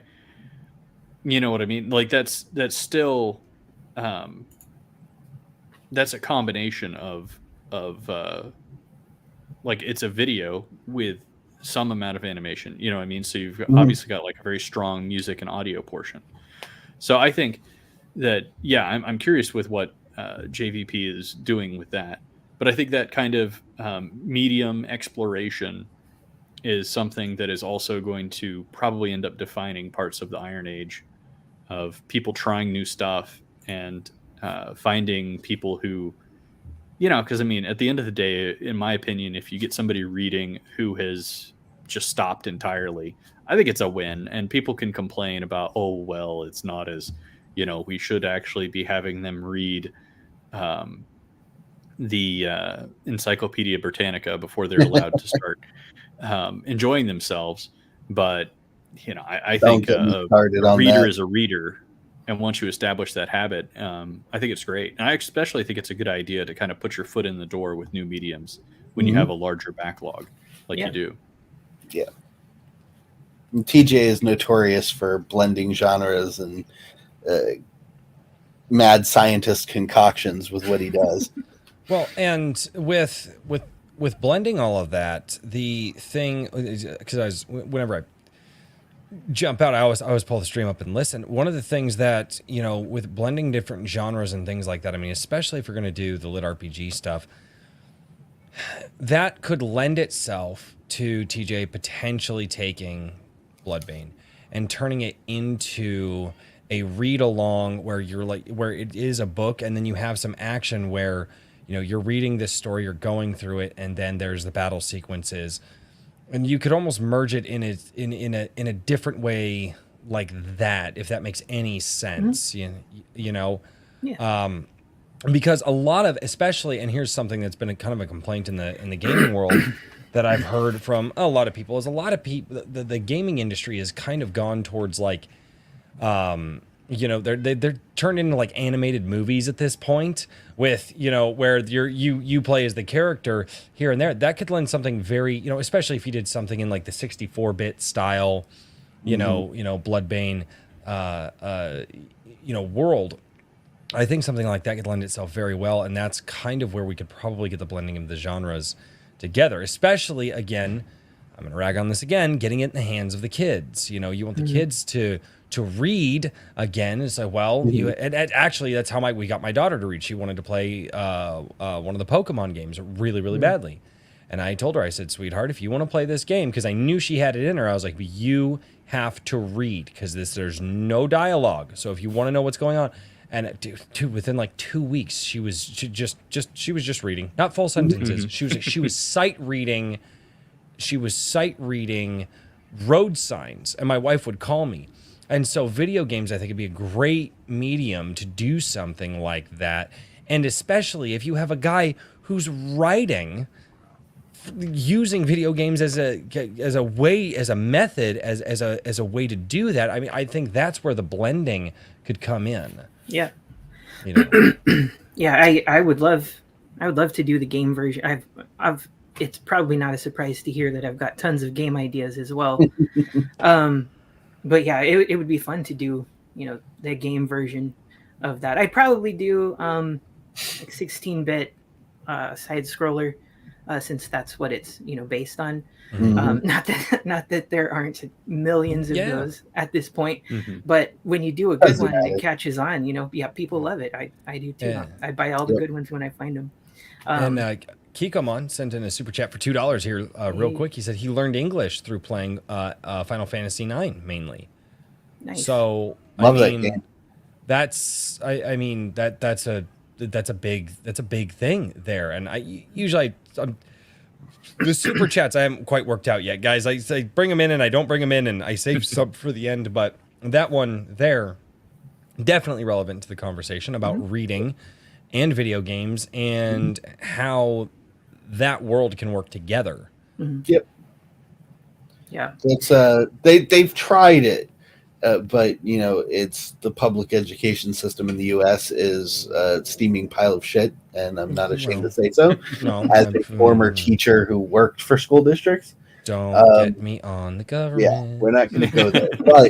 But they did try to break into the video game format as an alternative learning system. They were just really bad at it because they weren't because they don't. It's hard to make a good game as it is. One, they don't understand video games, and two, timing is everything, and sometimes you just don't know when that thing is going to become popular. I mean, look at what Vine was doing many years ago, and it just wasn't popular enough to stay. And all of a sudden, TikTok comes around, does the same thing that Vine is doing, and then all of a sudden, it's the biggest thing in the world because the timing wasn't there. True. You know? I'm not convinced that TikTok is really that much more successful than Vine was. I'm just saying, if Vine in the had multi-billion, or a billion-plus country pushing it as hard as they can. Well, no. But that's not what I'm talking about. What I'm talking about is if I go out into my day job, nobody talks about the Vine videos they were watching. Nobody even knew what Vine was in the real world. Everybody that I talk to now, dude, there's this TikTok video that I saw. Everybody. And and that's what I mean is timing. It's the video format itself seemed to be that the timing wasn't there years ago, and now it is. And the overall point that I'm making is that the timing might be there now to be able to get kids back into reading by doing these called novel games, right? And, so you make your own novel game. It's got a good story. It's got some action to keep the kids involved. And then they want to, and they read along with it. And, I mean, you put a time lock on like the story as the kids read along with it and then have some good action adventure similar to, Final Fantasy and things like that. But the timing could be there. And I'm not, I don't know. I'm a drunk on YouTube, guys. Don't just let me say stuff. You said I could tangent. The video game... They have these things, I think they were called visual novels that didn't really take off like it probably could have. And I think the reason for that was, unfortunately, that the majority of visual novels that came out were of the perverted nature. Mm-hmm. Yeah, well, they're around. They can come out. Some people seem to really like them. Mm-hmm. I've never played one myself. But it's similar to like I don't know if you guys are old enough to even remember these, but it's similar to Choose Your Own Adventures, just in a video game format instead of in a book. So it does the flip to the appropriate page for you based on the answer that you give. Mm-hmm. I actually plotted one for a client a couple of weeks ago. Nice. I used to love Choose Your Own Adventures. Yeah, I was going to say, I think that's a format that could definitely fit really well into the ebook. But the problem is that a lot of ebooks, I don't know if they're well suited. The reader apps are well suited to those kinds of page jumps being inserted organically. Yeah, you would need a different. And there are some, I can't think of the name right now, and I think I deleted it from my Discord servers, but I can't remember it. There are apps that people are trying to get to gain traction, where you build your own, like it's like user created content, but they have some writers that they've already brought in that are like sponsored by them, and they're making stuff like that. Yeah. But it makes more sense to give it its own format. I don't think an ebook it would be too difficult. They do have format options for Jump to. So I don't think it would be too difficult to do in an ebook format, but it may be confusing for like a first-time author to try and format for that. Yeah. They might need a professional. Well, and I didn't mean to send us off into the minutia of ebook. No. Well, but that was a good question, so that's why I thought about it. But I like this. But here's the thing: the author doesn't need to format it, right? True. And this is where networking comes in. Yeah. It's okay. Peter Jackson was not an author, but he probably did the best version of The Lord of the Rings we're ever going to see on film. Here we go. Right?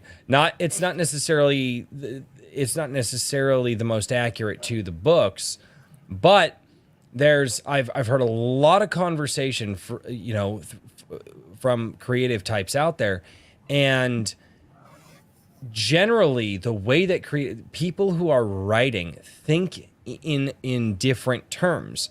And if we wanted to bridge that gap into something, the author wouldn't have to think of their work necessarily in the terms of a video game. What you do is you get somebody who understands the storyboarding of video games and comes in and says, dude, I like that you have a passion for video games. I want to build a video game based off of this thing. I liked the idea of doing like the book novel thing. Here's how we can work it. And you have another creative come in and network with that person, and they build it that way. It's like Shad wrote a novel. Collaboration. Exactly. Yeah. Collaborate. Shad wrote a novel. He's not an artist, can't do a comic book. So what does he do? He calls up and hires Mike S. Miller. They start doing it. And now Shad has turned his novel from a novel into a graphic novel. Mm-hmm. Slightly different formats, but we're going from just written word to a visual medium because you had somebody who understood it and who could take the original and turn it into that other medium. Mm-hmm. I mean, it's there. Yeah. Oh, I'm sorry. Apparently it was actually Mike Miller who approached Shad to do the comics. So I was wrong. I stand corrected. Mike's awesome like that. Not surprised. See. He approaches me to make fun of me. Mm-hmm. So I don't know. Hey, he's here. You know, he is. He hasn't been making fun of me tonight, so that's good. But no, I think that again the collaboration there, and I still stand with whatever is happening here under the Iron Age moniker, or just with people doing what they're doing.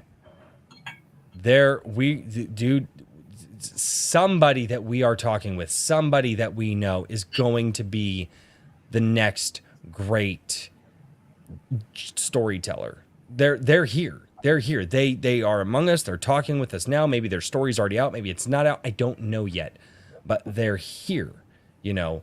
And I think that's that energy that I want to put out there is don't stop thinking outside the box and don't box yourself into the old ways, because none of those guys did. You know, none of those, that many of them were shunned, and now a lot of them got adopted into the corposphere or whatever we want to call it. But what we are seeing right now is a movement that leads to greatness of maybe just a few, you know, maybe the greatness of many. I don't know, but we're getting there. It's happening. We're seeing it. We're seeing and what's so cool is that we get to live in the day and age where it's all documented on the internet, right? And I really feel like having these conversations and talking about taking someone's book, turning it into a video game, putting that out there, all of a sudden the light bulb is going to, maybe it's most likely not my channel. It'd be really cool if it was my channel that did it though. Like, I'm down, but like it's most likely not my channel, but by talking about it and having these conversations, I wouldn't call it getting off into the weeds. I would definitely call it talking shop and putting that out into the world, because one of these days we're going to go, we were there. We saw the beginning of it. Mm-hmm. And that's why I love conversations like that, like talking about taking a lit RPG inspired novel and maybe some other creative networks with TJ, and then all of a sudden it's the biggest game on the planet one day. Who knows? But like, and you know, and I mean, you know, and you know, delusions of grandeur also help me sleep at night. So just let me have one. It's not really delusions of grandeur. Yeah, there is a certain you got to dream big and element to it, but there's you never know what's going to hit and when. You know, mm-hmm. I'm quick to remind everybody that most of our most prolific writers wrote for many, many years before they exploded. Yeah. And it doesn't matter if it was their first, third, or 200th book that took off. It's just the fact that they were there mm-hmm. doing the work the whole time. Yep. You just got to keep going. Mm-hmm. I think audio is going to continue to grow too. Yes, yeah, definitely. Audiobooks, and I think, you know, maybe different formats. Something I have to figure out. Yeah. And Herman P. Hunter down there, every overnight success is a decade in the making. Mm-hmm. Mm-hmm. Yep. 100%. Yep. got to put in the work. Yeah, I mean, even the minor success of Iron Age Media, it's like this is the third website that I've built, and I've been working on other projects and stuff like that in my free time for, going on 2 years now. Yep. And, I started out learning different languages that I don't even use now. Maybe they'll come in useful in the future, but in a lot of ways it was kind of like, oh, this is actually just really simple. Like I'm just doing the simplest thing possible. And if I had some kind of a like a magic 8-ball telling me what to learn and when to start doing it and exactly what to do, I could have like cut down my time and gotten the site knocked out in no time. But I never would have been listening to that video and hearing that and thinking, yeah, I could do that, unless I'd already been doing it for 2 years. You know what I mean? Yep. And so I think there's a lot of situations like that where you just like, what is it? Like you can't really identify opportunity necessarily until you've like really worked in an area for a while. And then it takes obviously time to develop the skills to get up to speed with that opportunity at the right time. And there's a certain amount of risk involved. Well, yeah. You're always gambling a little bit. I mean, that's the biggest roadblock for most people that want to break into these sorts of things, is that they may be willing to do the work, but they're not willing to take the risk at the time, Not to bring up current events, because I hate doing that, but Royce is smiling already. The Crowder Daily Wire thing is a perfect example. Oh, yeah, that's the thing. Yeah. It's a perfect example of it. Yes, all the stuff that happened in between the mudslinging is retarded, but the crux of the conversation, as I mentioned in a couple of tweet conversations I had with people, was that Crowder believed one thing and Jeremy Boring wasn't willing to take the risk. Well, and what's so funny is technology is so amazing that it is mitigating the risk in so many different ways. I mean, I think about how amazing technology is and what it can do to mitigate a lot of not all of the risk, but a lot of the risk. I mean, and the cost. People being, the cost, the time investment. I mean, for all intents and purposes, and I use myself as the example here because I don't feel that I can speak for anybody else, but for all intents and purposes, I'm a freaking radio show host. I didn't have to go to broadcasting school. I didn't have to spend thousands of dollars to do that. I didn't have to work as some intern hoping that maybe, like I did. I literally just, I spent time on YouTube since about 2017 with, a different YouTube channel that I worked on. I still love as an airsoft channel. I still love playing airsoft and all that, but I kind of developed my voice over there, working on that and doing that. And then obviously life throws curveballs. I moved. I ended up, trying different things. And then one day, just through all of that experience and through just, taking the ups and downs and the roller coasters, I sat down one day and I did a video and I found my voice. I just fucking don't read the chat while you're making a serious point, damn it. I saw that one. Did you see Herman's? But that's the thing is, and the risk there was the time investment, right? Mm-hmm. The time investment and understanding how to do the showmanship properly, because there's a little bit of showmanship involved in more than a little bit in doing you got to be interesting. Yeah, don't downplay it. My personality is kind of like, you guys have had chats with me off stream. My personality is not entirely different. Actually, Convoy's down in the chat. He can tell you how insane I am in real life too. But there is a little bit of learning how to present yourself, whether you're writing, whether you're talking, whether you're writing music or you're developing a film. There's a way that you present yourself. And what's so great is that risk can be mitigated by a lot of the technology that we have now. And well, and the overall the sorry, it's a long point here, but I'd like to gush about this a little bit. And you told me I could tangent. You said I could.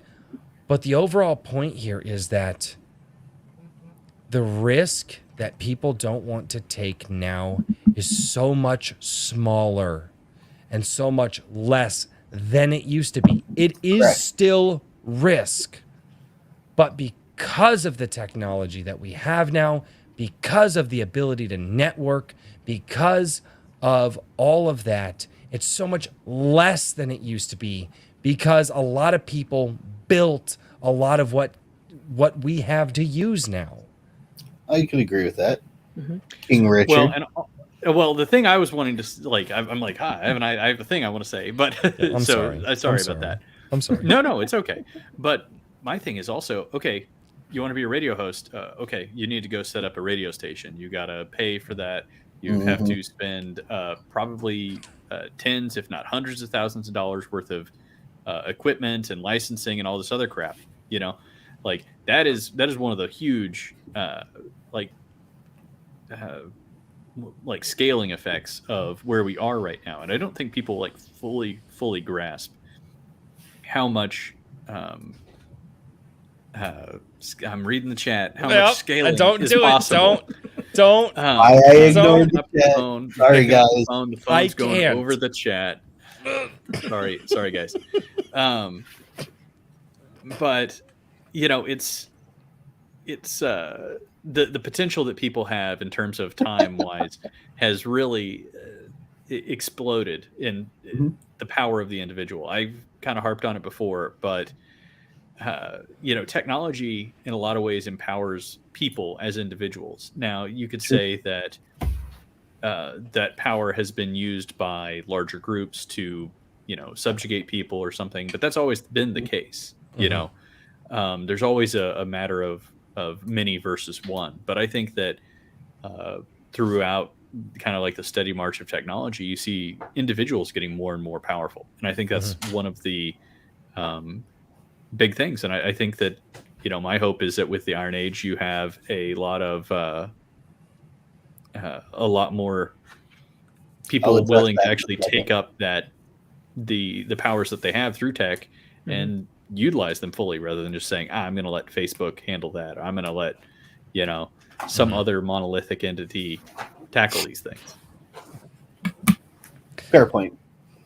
Can I respond to the statement? Yeah. No, go ahead, TJ, and then I'll do it. From Skunks? Yeah, I'll let TJ make a stop. I was just going to say, I've been so just grateful for the stuff that's available. It's just all the different things that I can try. Like, you know, I've learned some Unreal Engine to mess with, you know, designing games, and I can use Premiere, I can use Resolve for the video editing and stuff. You know, I managed to learn a little bit of Blender. Like, I'm not great at all that visual stuff, but it's just so cool that like you can get these amazing free tools or low cost tools and learn how to do stuff that you're interested in. Because like a lot of creatives, like, I think this is pretty common. I've come to realize that I want to make like one of everything. Like, yeah, I want a or 10 of everything and a fantasy movie. I want my books, you know, gotta catch them all. Ideas. I want a game, and you know, just it's hard not to. And like you kind of can if you hammer out the time, you know, and maybe not everything's going to be like masterwork level, but you can still try if you want to spend your time on that. It's awesome. No, absolutely. Yeah, and that is a good dovetail to answering Skunk's question. You know, as far as risk of failure, there's always risk of failure. But it depends on how you classify failure, because it's one of the things that I often harp on, normalizing failing, normalizing making mistakes. We often look at making mistakes as this like death of whatever it is that we're doing. Like, I screwed that up. It's never going to work now. No, it doesn't work that way. Even when for something as simple as, or not even simple, because book publishing is more complicated than it seems. You write a book, you go through the steps of publishing a book, whether or not it has mistakes, typos, formatting issues, whatnot. You have created something that is now out in the world. Even if one person buys it, it's not a failure. That is a success. So it's all in how you look at things. To be flat honest, Tales of Halcyon doesn't sell very well. My first trilogy doesn't sell very well. The few people that have bought it thought it was whimsically wonderful and a lot of fun to read, but it doesn't sell well. I don't consider it a failure. No, failure starts in the mind. Failure, for anybody out there, failure starts in the mind. And if you think to yourself, I can't do this, I don't have the time to, I tell my kids, can't is a bad word. We don't say, dude, and my kids say some things. They're my kids. Can't is a bad word. I can't, no. I will, no. You don't say that. You don't say you can't. Okay? You say, okay, I have to figure out a different way to do this. That's fine. That's acceptable, right? Maybe you're approaching it from the wrong way. Can't is a bad word. Failure happens in the mind first, and you cannot give into it. You can't. It is so absolutely detrimental to anything that you want to build. And the truth of the matter is, you are your own worst enemy. Oh, 100%. Because fear of failure is literally just in your head. It does, like, there's, what is it called? Oh my God, now the title of the book is blown out of my brain. Something like Amish Zombies in Space is the title of a legitimately published book on Amazon. Look it up. It exists. Just by the title alone. If they can do it, no, I'm just saying it exists. If it exists, whatever strange idea you have should exist too. So fair enough. If you have it, make it. Yeah, and then with writers too, like just having a backlog, even if it's kind of a quiet backlog, is valuable. Because someone may pick up, books 10, 11, and 12 that you've written, you're like your fourth series or something like that, and enjoy it, and then they say, oh, I want more, and they go back and they buy the rest, or talking to their friends like, oh yeah, I read these, I haven't read the old books yet, but I'm gonna get to them, or whatever. Happens all the time. So, and then just the practice of getting it out, like I am much more proficient at getting through the process at this point than obviously than when I started. Like I had put the book Rattan, which is like a YA style sci-fi, mostly sci-fi. It does have some kind of magic-y stuff in it, but I had put it out on Vela in that format last year, which now means 21. So not last year, the previous year. And I let it sit there for a while. It got like one good review and it didn't do much else. Although they paid these really good bonuses for a while, which was interesting. They were just throwing money at you just for having your story there and getting like one page. But anyway, they were trying to chill the we're paying everybody ridiculously back then. Yeah, that was cool. So then I decided right before Hans Schanz's was it the Labor Day sale? Oh, I'm gonna get this out for that sale in actual ebook format. And so because I've done it several times, it only took me like a couple of days to get everything formatted, kind of cleaned up, get the cover ready, and just all that stuff, and then put it out, made it in time. So that practice is valuable too. those of you not familiar with Hans Schatz, it's at Aetherzar on Twitter. That's CZAR. He does, I think it's biannually now. Well, it's been kind of quarterly. Or is it quarterly? Yeah. Yeah. I don't know if he'll do a spring one. He did a early summer last time. Yeah, it was the summer and the fall. Yeah. But it's been every quarter since summer. Yep. That's fantastic. It's like a 99-cent fire sale. A bunch of us put our books up and set wherever they're hosted for 99 cents, and then he compiles a big old list with synopsis and everything. Mm-hmm. See, I need to know where that happens, and I need all the people that are just like, "Hey, Royce, check out my book." I'll be like, "Okay, so here's what I need you to do, right?" And then just, oh yeah, man. I think I was gonna say, TJ, I think you even mentioned it to me, and I wanted to get an article up, but it was like very close to when it was going up, and I already had some articles lined up, and I was going to do something, and then I think it was in October. The last one was November. The last one was Black Friday. It was Black Friday, that's why it didn't happen, because I was on vacation. Yeah. I made like a real quick promo for it. Like I did like a YouTube short kind of commercial and put that out. It got a few views, and I think I put the link in Gilded and stuff like that. But yeah, it's always fun. It's fun to do. You sell a bunch of books. Doesn't necessarily break the bank, but or what's the other one? What's the opposite of that? Anyway, you get the idea. What's the I don't know. You're thinking rich people think. I don't understand. Yeah. And the thing about Hans, people make money. What? People were right. Yeah. Hans is more of a commentator. That'd be great, right? Yeah, but Hans is more of a political commentator. He does this indie promo spotlight thing as sort of a side gig, so it's not not prominent in his repertoire. But he, he's been. But he shares a lot of our values. I would say. Yep, he does. Well, and regardless, I think that there's a growing sense of, not to turn too hard into politics, but into current events and all that jazz. But with the whole Crowder Daily Wire thing, I think that there's a lot of people who are just tired of,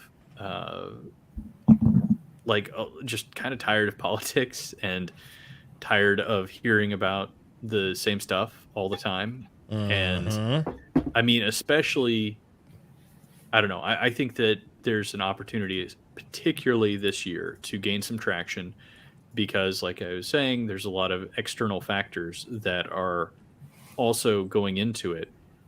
Timing is everything. Coming out of a disappointing midterms, or at least a standard midterms. Is the biggest red wave since the something thing. At any rate, Republican. That a lot of people are very tired. That's all it was. A lot of people are very burnt out on politics. Daniel, I really need you to think about your phrasing before midterms. No, or right after midterms, I should say. Yeah, not going to happen. I'm going off the cuff, or I'm not going at all. No, the chat has been there already. I have been silently losing my crap for about a half hour. I've been watching. No, I think you're 100% right, Richard. I think that the outrage fatigue is finally getting here. And it took a little longer than I thought it was going to take, for sure. I thought the outrage fatigue was going to be done a couple years ago, and apparently it wasn't. I think you underestimated the power of Schadenfreude. Well, I did. But the good thing is that with people just being tired of being angry, I hope that people become enthusiastic about, being intrigued again, being happy, being adventurous in their minds and the stories and in their life. I think that I really do think that timing is everything, and I hope you're right, Richard. I hope that 2023 is just so happens to be the time. Yeah, I mean, I really don't personally. I think if we get into the the political seasons have been stretching out longer and longer, and it's exhausting. And I think a lot of people are just tired. And so I'm hoping that, I don't necessarily advocate that anybody completely disengage with politics by any means, but I just think that there is definitely a space where people want to do something other than go out and watch stuff that makes them angry, or the same 10 talking points regurgitated in a rotation of like every month or so. So I don't know. Yeah, no, and I don't disagree. That's one of the reasons I used to listen to a lot of conservative like AM radio back when I was back in Colorado. I got to a point where I was like, all right, these 10 people, they're saying the same thing over and over and over and over and over again, and it gets really tiring. And here's the thing. I hope that whatever we are doing right now has the staying power that eventually we kind of get to that point, right? As dumb as that sounds, like, eventually I do hope that we somewhat become the old guard and people go, oh, we're tired of listening. Because that means that what we're doing today, could make a difference tomorrow. And, we get to look back on something and go, yeah, but you guys might be tired of hearing what we're talking about now, but you weren't years ago. And we touched on something that was important then. And honestly, I think that's where a lot of the political talk is right now, is people are tired of it, but it was important years ago. And I really, really do think that I'm really hoping that we see a culture shift, not because of necessarily creativity out there, but because of the anger burnout, right? Man, well, the rage boners I have think it's just stupid. a matter of I think it's just a matter of showing people that there's something else to get excited about. And I think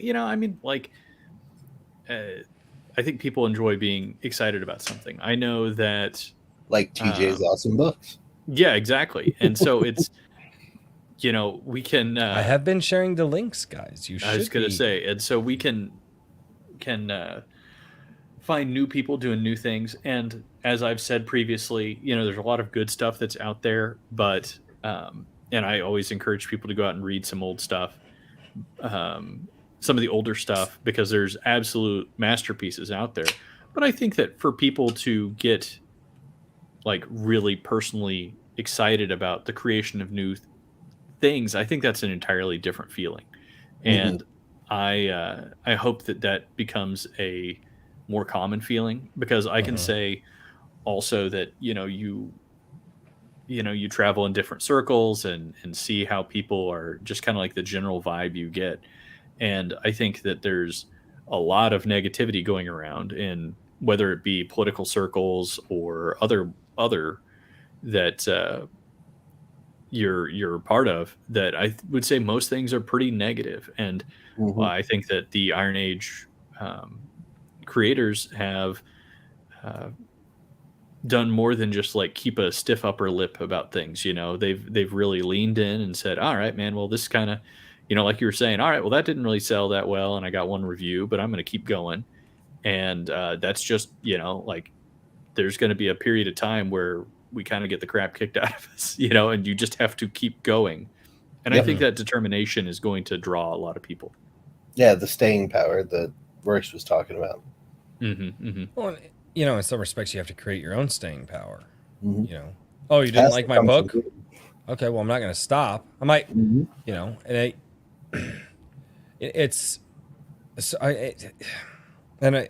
butcher this. It's something I used to say. I'm muted. Dang. Oh. What were you I'm trying to say? I'm saying stuff over here. I was saying, I said several things. I don't remember anymore. And he's not even drinking. I'm not, yeah, I got one of these. You'd think it would help. maybe I'm just jittery. I don't know. That's why I stopped drinking those things. Yeah, I was I was saying that well, I was going to agree with Richard about the the determination. I actually just yesterday put out, I call them indie inspiration videos with the blog article as well about that kind of things, like all the things I think that we need to do to differentiate or to elevate our art above everything that we're sick of. And that determination is one thing. Because if you do one thing and give up, then it's cool that you made something, and I would never devalue that. But if we all just keep going, then our space grows, and we have more and more weight. Yeah, exactly. Yep. So aside from listening to Chumbawamba, how do you motivate yourself to keep going? TJ, like, what was your, was there anything that you used in particular? I mean, you mentioned Brandon Sanderson. Yeah. So what I said when I realized I was muted was that I do that every stream. I haven't done it this stream, thank God, but I love that you said that because I feel you, fam. Yeah. What no, I have a very bad short-term memory. What I said, what I was thinking of is that I don't know. I'll come back around to it. That I'd be miserable if I didn't keep going. Like, I can't. The passion. Not right. That's it's the passion. It's part of the machine at this point. Like, I can't not write. It makes me grumpy. Consistency is key, people. All the ideas build up, and your head just kind of wants to explode. So that's one big thing. I can't not be making stuff, and specifically writing. But as far as gaining inspiration, I mean, it comes from all the usual places. Like, if I can't watch a visually stimulating movie with a good story without wanting to, like I said earlier, make my own, or the closest I can get. So, my brain is going, how can I, or so Heroes Metal is a great example. I was listening to, when it first came to me, I was listening to just kind of for the first time getting into progressive heavy metal of various types. Yes. So, like, if you look at their stuff, and the ones that have lyrics, if you listen to them, there's a lot of stuff about metaphysics, and I'm Christian, so it's not all necessarily stuff I agree with, but like the vibe is cool, like, and if you look at their album art, there's like lots of geometrical stuff and like really spacey stuff, and so I got that vibe in my head, and I was thinking, how does this become like a story? Like, what is a story that goes along with this vibe of metal? Because you always get, like the burly dude with an axe, like chopping off demons' heads, and that's cool too. I mean, that's in the book, in Bloodbane. Yeah, and yeah, that's true. I mean, that's in Heroes Metal as well. Yeah. I got my Axeman, and my various other metal inspired characters, and that's, music is one of the biggest sources of inspiration for me, because it gives me images, it gives me the vibes, the feelings, and then I try to channel that as well as I can into the prose. So that happened actually again with Life City. I was listening to a Japanese noise, what is it called, noise rock or noise punk band called Melt Banana. And okay, that's a new one to me. Yeah, dude, it's not new to them. Yeah. And I was thinking to myself, like, what is a story that feels like this? Like, it worked last time, I did it with Heroes Metal, let me try again. So I wanted it to be a little bit hyper, a little bit wacky, a little bit off the wall, and so I wrote that out. It became more of like it's not like a hard allegory, but it became closer to a Christian allegory than I expected it to be. But I still tried to keep that kind of punky flavor. because, as I said, the music inspires me when I listen to it. All right, I have So that's a a good question. Yeah. In that regard. Mm-hmm.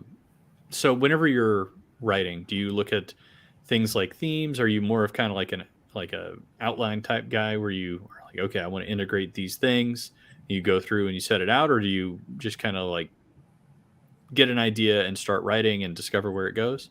Yeah. So if something's really, really poking at me, really, really bugging me to do something with it, then I might sit down and just do like a sample chapter, like just write out the beginning and see how the vibe feels, and if I want to keep going with it. More and more often, I do outline. Part of that is because I've had a lot of practice. So in my at this point in my consulting business, um, I'm around 400 plots and consultations.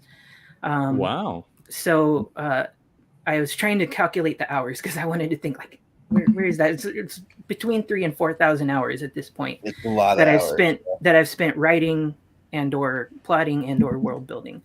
Um, and so after you spend that much time doing it and see how beneficial it is to make a plan before you jump into the work, it really is helpful to just go ahead and sit down and do the outline. And so I pretty much do that every time now. Just kind of get that set out. As far as the themes, like, sometimes that comes first.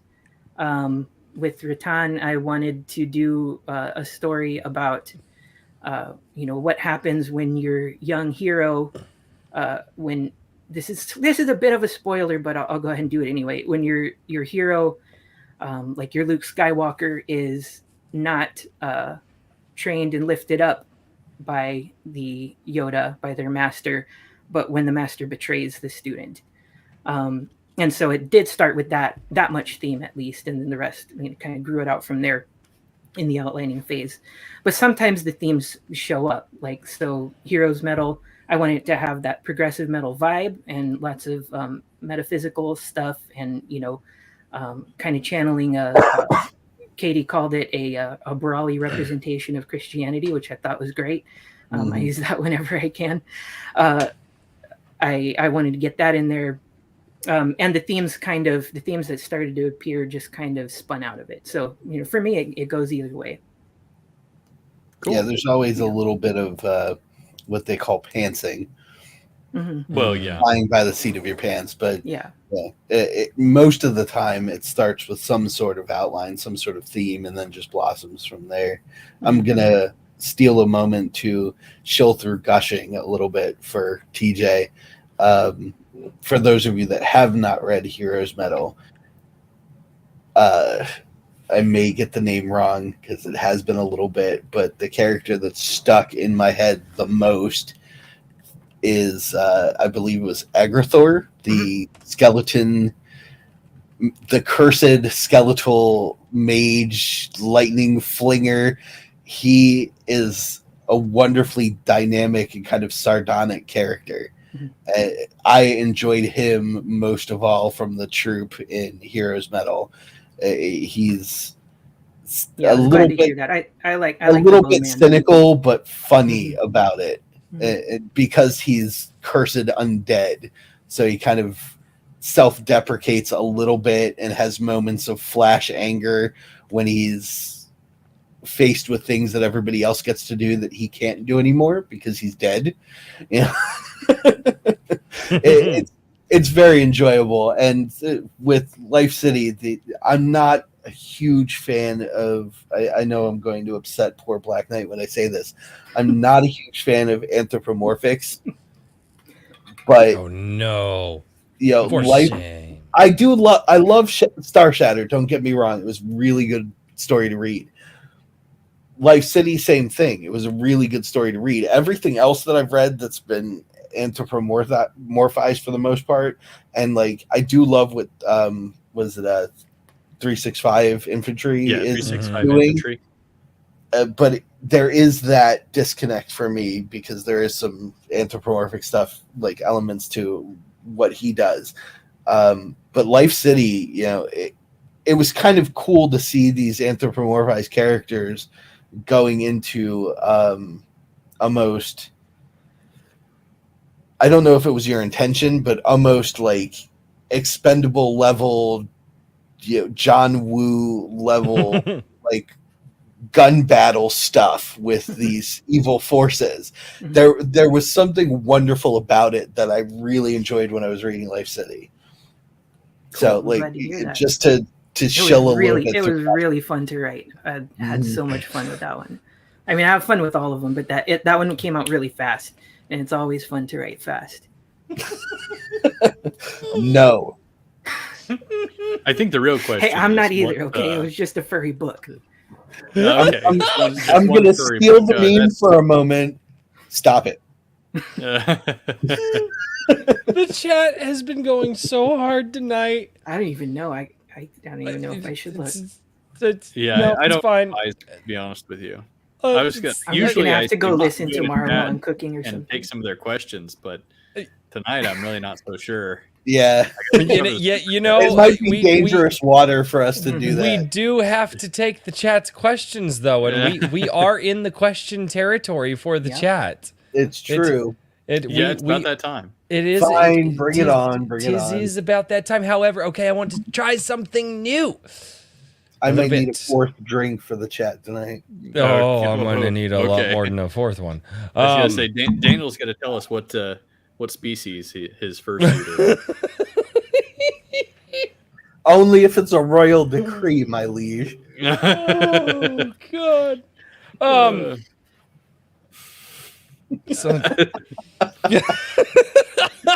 gonna leave that one alone. Sorry, I saw Richard's face and I just could not help. I was gonna say I'm gonna send you out to the stables if you're not careful here, man. But you probably enjoy it. No. Yes, my lord.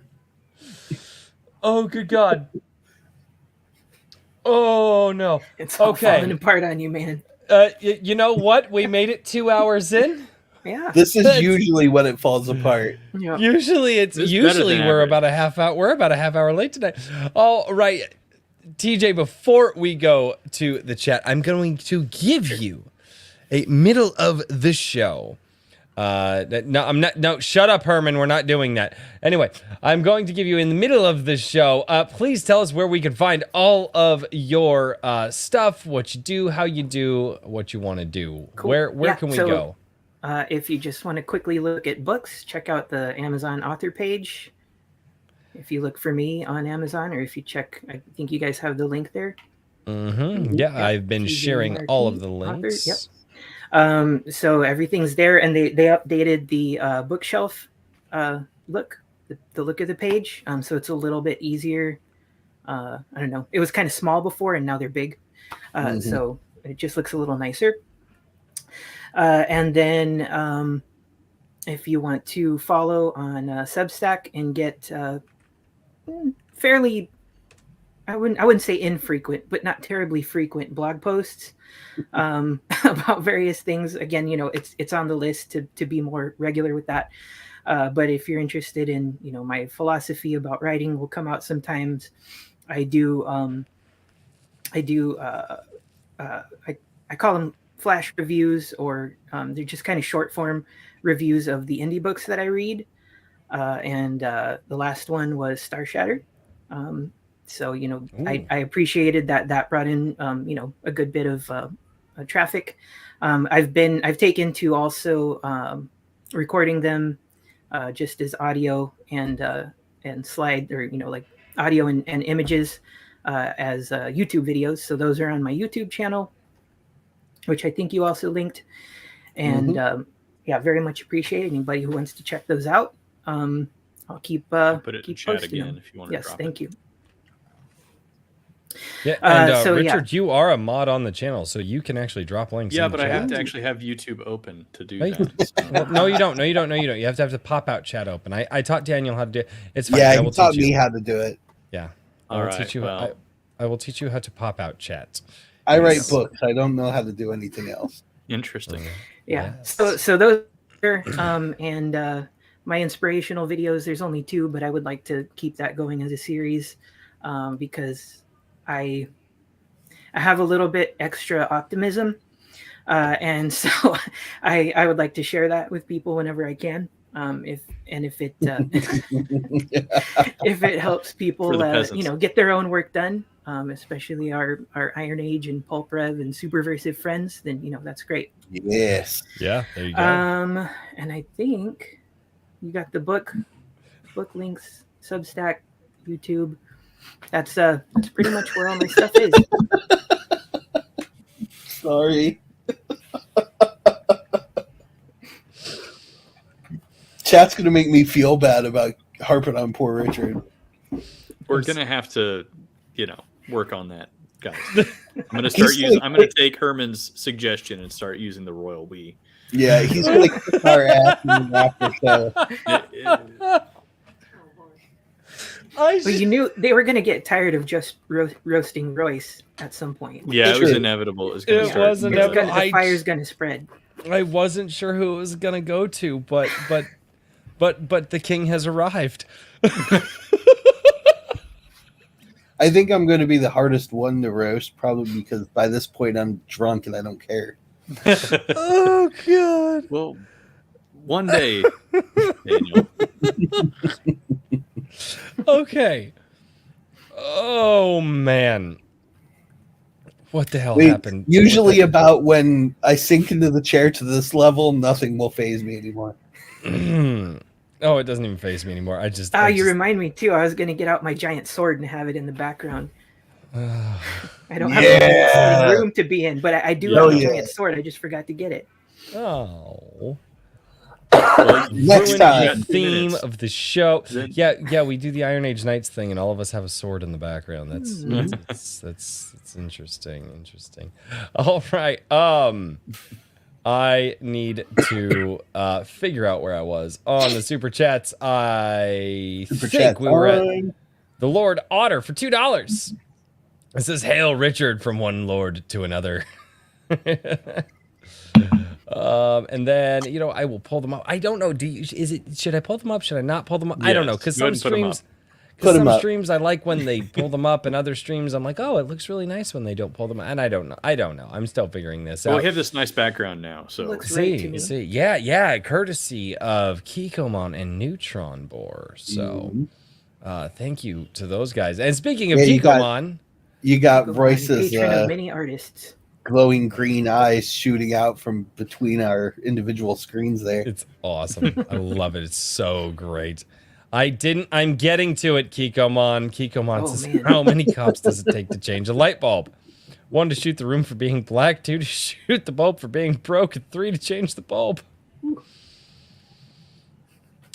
Yeah, we started there tonight.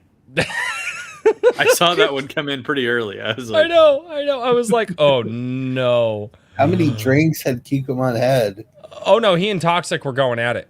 Just like, dude, you had Kikomon and Toxic in the chat at the same time, and then Convoy Bebop showed up, and Convoy Bebop was like, "Ladies and gentlemen, let me show you something." Yeah. And then Convoy, oh good lord, that troublemaker. Love Convoy. Yeah, I've known him for half my life, so. Oh man. And TC Bowl comes in, drops $10 on the bar, and walks out. Thank you so much, TC. Thank you, sir. TS Bowl. I appreciate it. This one is not a super chat, but James Craig, a good friend of the channel and a member of the Gilded. I want to drop a question for TJ, if you can schedule it. Well, yes, I can schedule it. It just took me a minute. What is your strategy for dealing with power creep? That's a good one.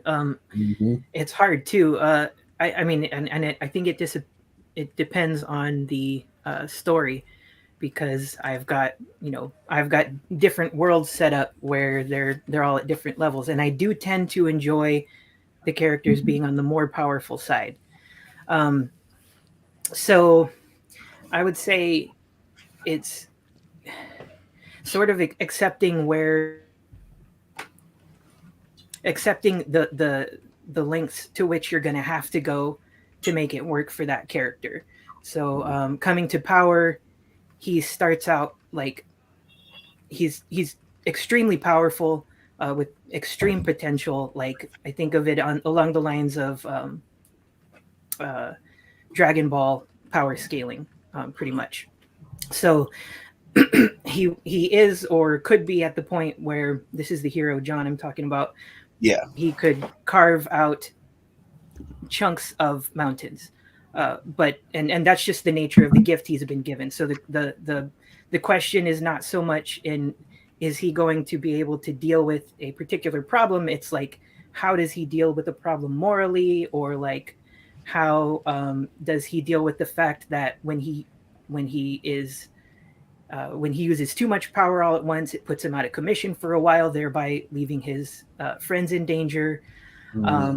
And just stuff like, so that's, that's a pretty big weakness. If you can push yourself to stay awake for 11 days and kill a couple of battalions of enemy soldiers, but at the end of that, there's still more to do, and you're going to be in a coma for like 3 days. So, whatever the weakness is there, it helps for there to be a weakness for a super powerful character like that.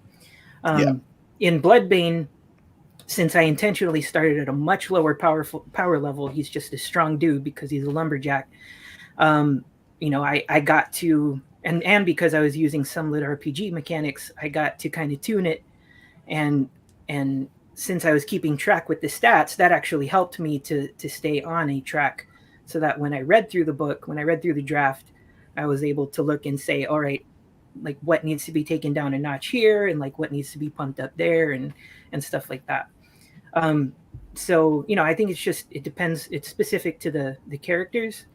And I know that, with Coming to Power, for instance, by the third book in that series, the main antagonist is going to have to be, at full power, planet destroying level, so that there's enough of a fight to still have.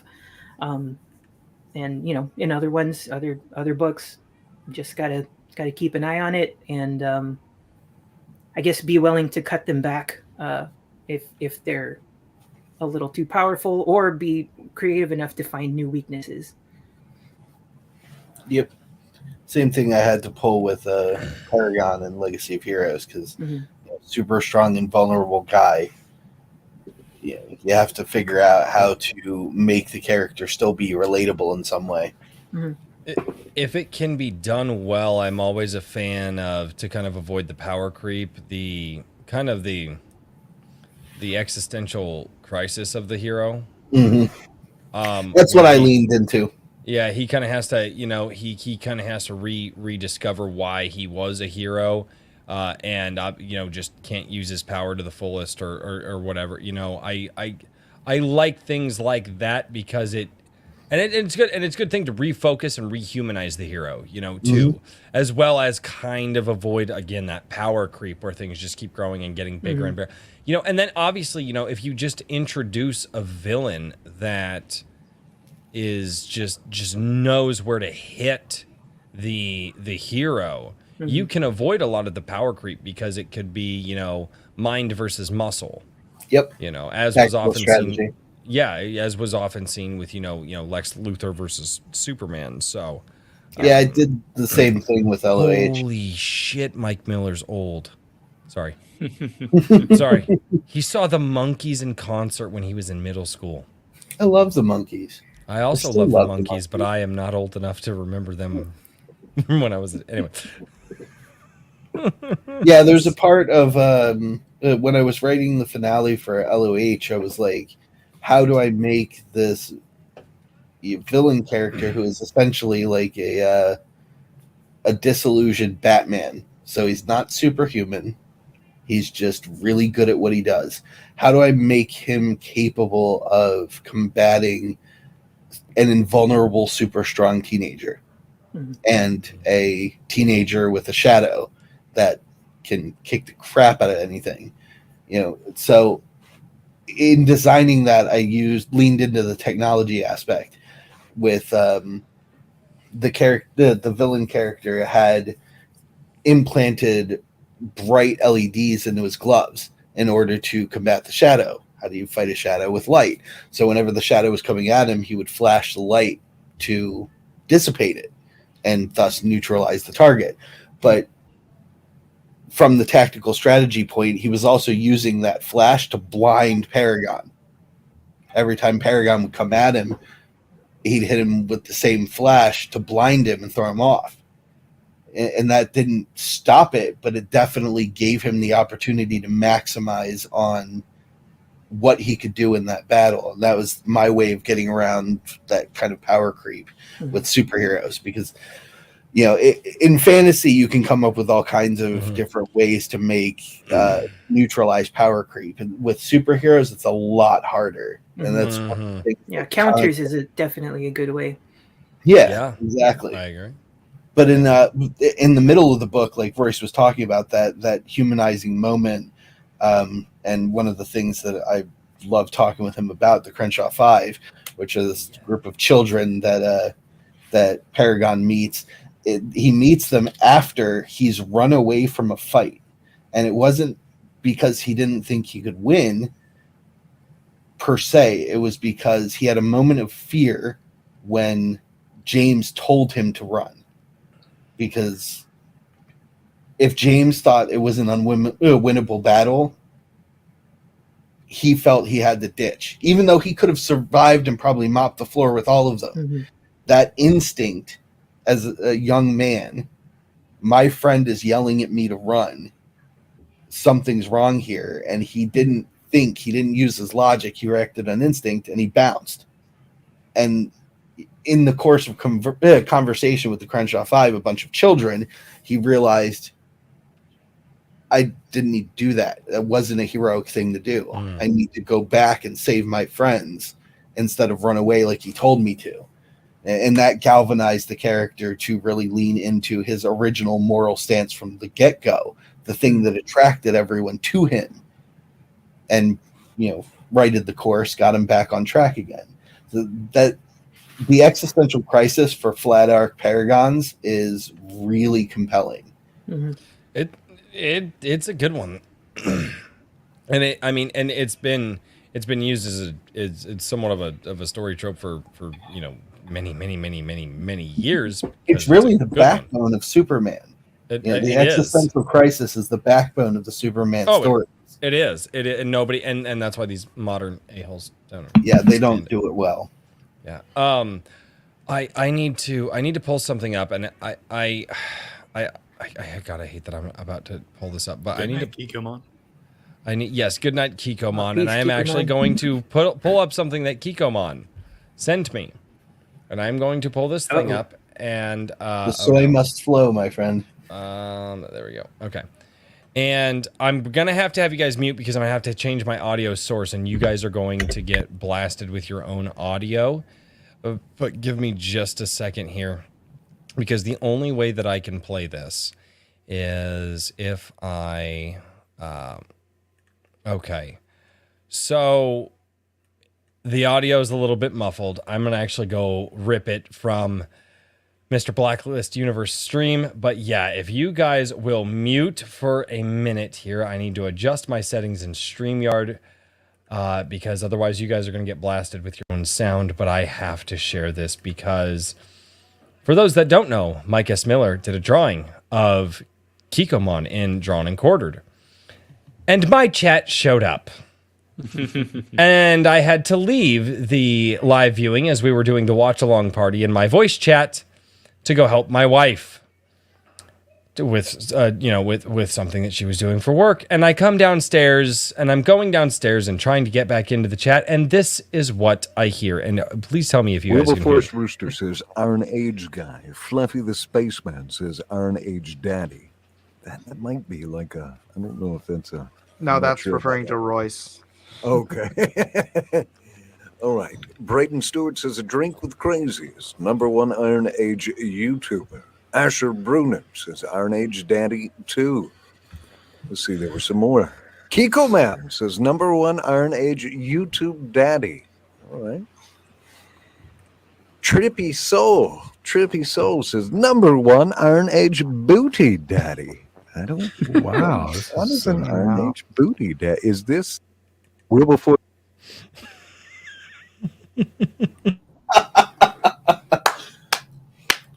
Well played, Chet. Yeah, that was good. I was listening when that came up. That was insane. Actually, that the voice, what is it called? I think it's Middle Earth Storytime is his channel. I found it out by kind of trolling through the chat. Yeah. But like, I want to go listen to that because he does readings of Lord of the Rings and like I think other stuff maybe. I need him to do just a short little, just a short little, just like 5 seconds, just, ladies and gentlemen, welcome to the #1 Iron Age Daddy Show. And I want to use that as my intro for Sunday Coffee. Or so Nice. I just need him to do just that. And oh my God. And I would almost, so instead of like the applause for Sunday Coffee, I would probably do that. That'd be so freaking great. But yeah, so I use that to do the Kikomon's 2 super chats for a total of $7. And show you Kikomon #1 Iron Age YouTube daddy. Good night. Yeah. So the originator of the Iron Age YouTube daddy thing was Convoy Bebop. And he said it to completely just, on a drunken stream many Saturdays ago. And it stuck and everybody loved it. And I told him about it today and he goes, I didn't realize that my drunken joke was going to continue. I'm like, yep, it did. Speaking of Convoy Bebop, talking about stories and music and all that, my favorite band to listen to when I want to hear a story is Sabaton. So Sabaton's got some good stuff. Sabaton's got some really, really good stuff. Herman P100, the Lore Forge. I hate you so much. What's your take on Legend of Korra? We're not starting this crap. No, that's bait. Don't take it, TJ. Don't take it. Easy though, because I actually haven't seen it. Okay, thank God. Nope, that's a dark history. I was on this planet a little too early to get into that. I also was, but never mind. Toxic Crusader for $5. Let's remember for this past MLK Day and ask, why was the CIA missing a few rounds the night MLK was just a oh shit. Gee, Toxic, what the oh my God.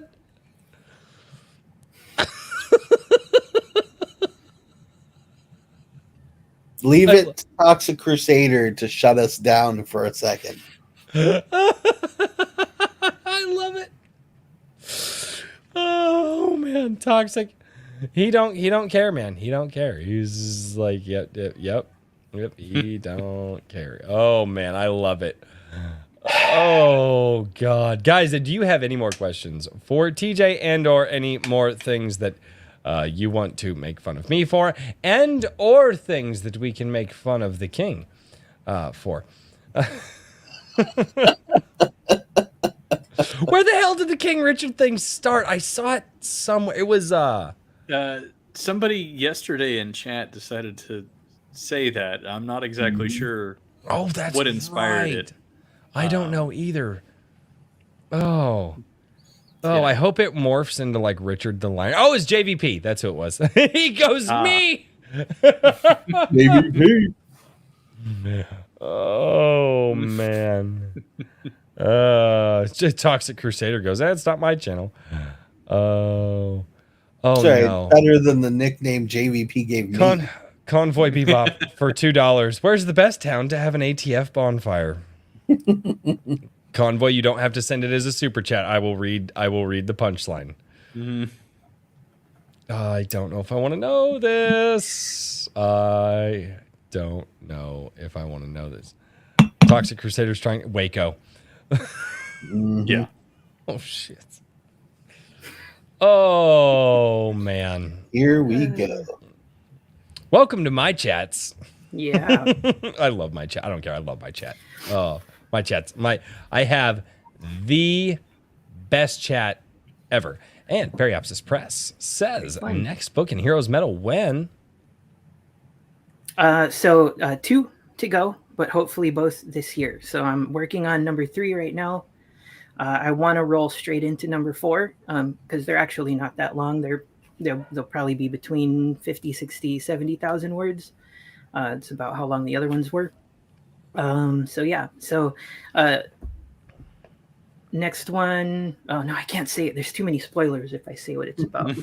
But the first one was, kind of character based. Second one had a lot of action, big set pieces. Third one is going to be very, very character focused again. And then the fourth one, obviously, big finale to wrap it up. So that's what's coming. Should be out before the end of the year. Awesome. Yeah. And I think I second JVP's Daniel Big P Riley. I mean, if we're going there, I just might as well. Dude, the chat earlier, I don't know. I don't think Daniel and TJ saw what you and I saw in the chat earlier. Nope. Yeah, I had to ignore it. I was like, I got to put my phone up here. It's going up. Then, dude, that was. For a while. Oh my good Lord. Trippy Soul, have a good night, good sir. Be safe out there. I am aware of who it was, Convoy Bebop. I know exactly who started that. It is so hard to, yeah. I have nothing. I love my chat. They come in. Here's the thing. They come in, they act like that, but then they go and they buy the books, right? And then they go, and some of them are writing the books, right? Mm-hmm. And then some of them have been or will be on the show. So it's like, can you really be mad at them? Can you really? No, you can't be mad at chat. It's hard to be mad at chat. Chat is so small and adorable. Oh no. Be careful, TJ. Be careful. They bite. Oh. Swift sword rush. It's so hard. Better finish that sentence, Royce. It's probably what you think it's about. It's been clicked already. The damage is done. The damage is done. Dude, the clips, I am surprised I don't get more clips of me either saying dumb stuff or like that clip that was sent to me the other night of the Iron Age. That was just ridiculous. No. Wait. Challenge accepted. Yes, TJ, pet us and call us a good boy. Oh, God.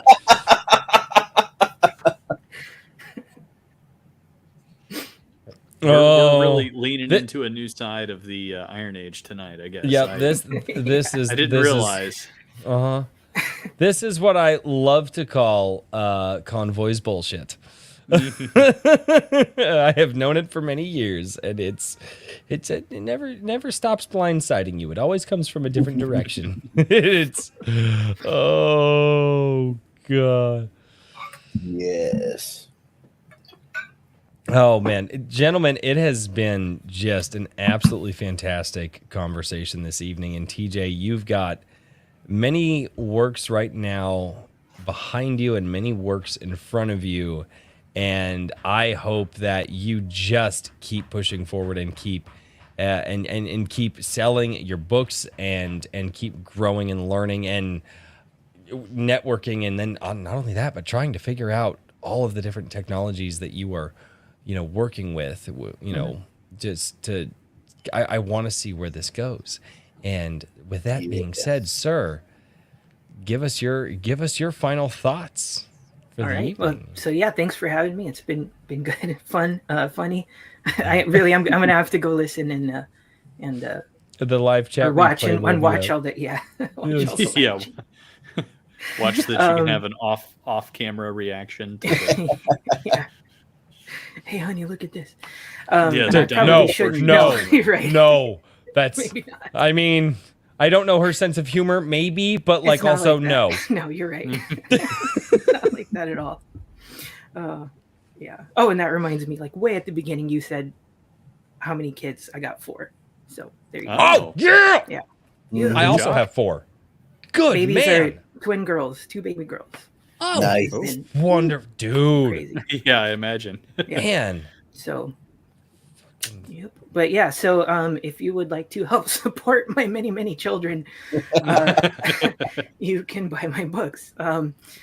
So if you like superheroes, I got Rajak, Hero Planet, not necessarily a chronological series, but there will be more at some point on that magical hero planet. So again, it's sci-fi fantasy, but with the superhero focus. And then if you like the metal vibe, obviously Heroes Metal is for you. 2 books out. You can grab them separately, or you can grab the Demibus edition, which has a very metal piece of artwork that I got. And then if you are looking for something Christian but kind of off the wall, that's Life City. It's short. It's a novella, so it's a quick action-packed read. And if you're a furry, you might enjoy it. I shouldn't encourage this. And then I love if you're how into, he's gonna bounce after this, and I have to deal with the ramifications of it. if you like epic fantasy, then that's Coming to Power. That'll be a trilogy when it's done. That's a little bit longer, so a bit more of what you expect from the epic fantasy genre, with a thicker spine. High power level, lots of magic, ancient ruins, lost technology, all that kind of stuff in there. What else is there? Rattan is I call it YA style. It's not necessarily a YA book, but it is a teenage girl having to deal with the dystopia that she lives in, which doesn't look like a dystopia at first. And because of my spoiler earlier, maybe you can figure out what's wrong with it.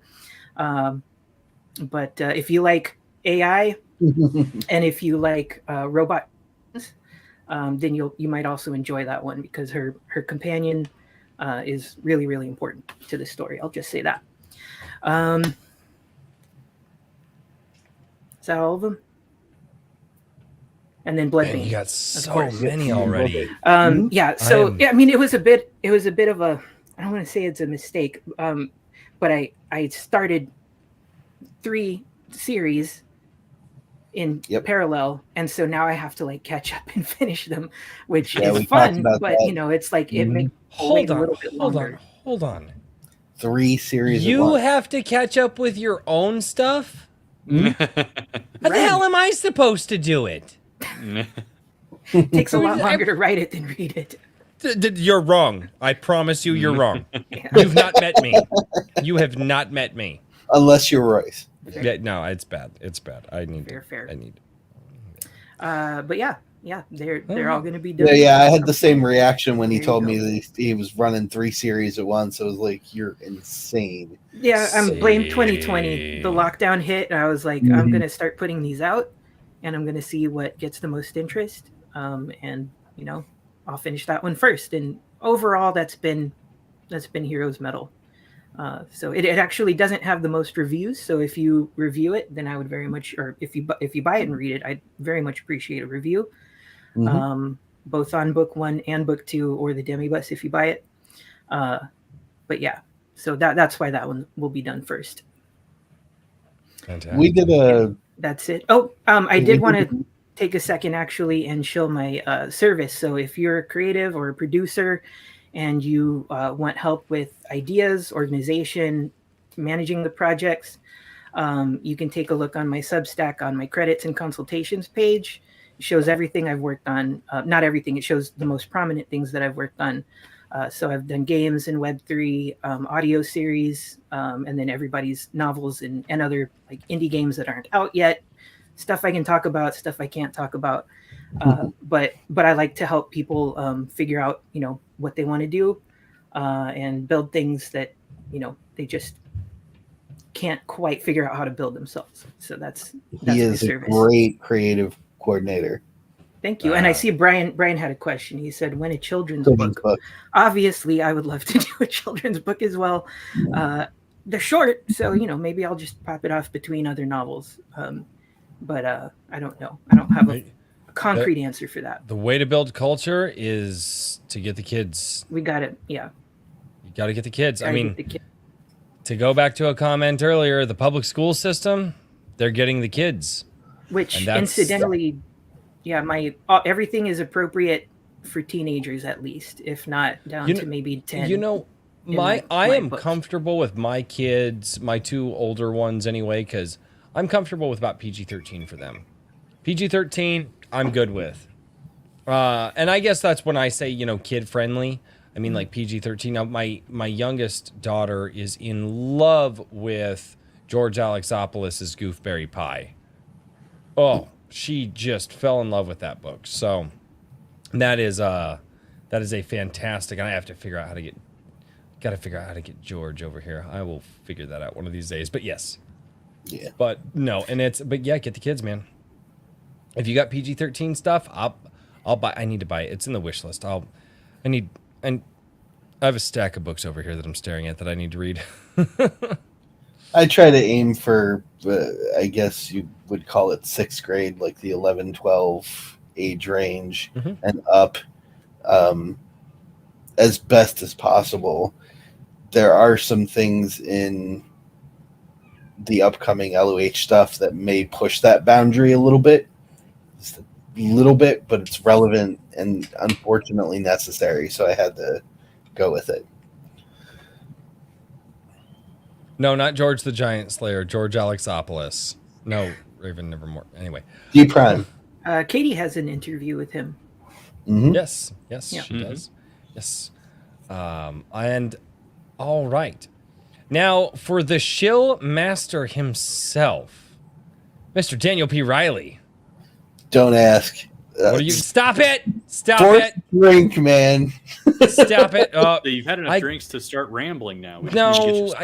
He had like half a bottle last week, and I got him to do it. I need him to. You, sir, are disappointing.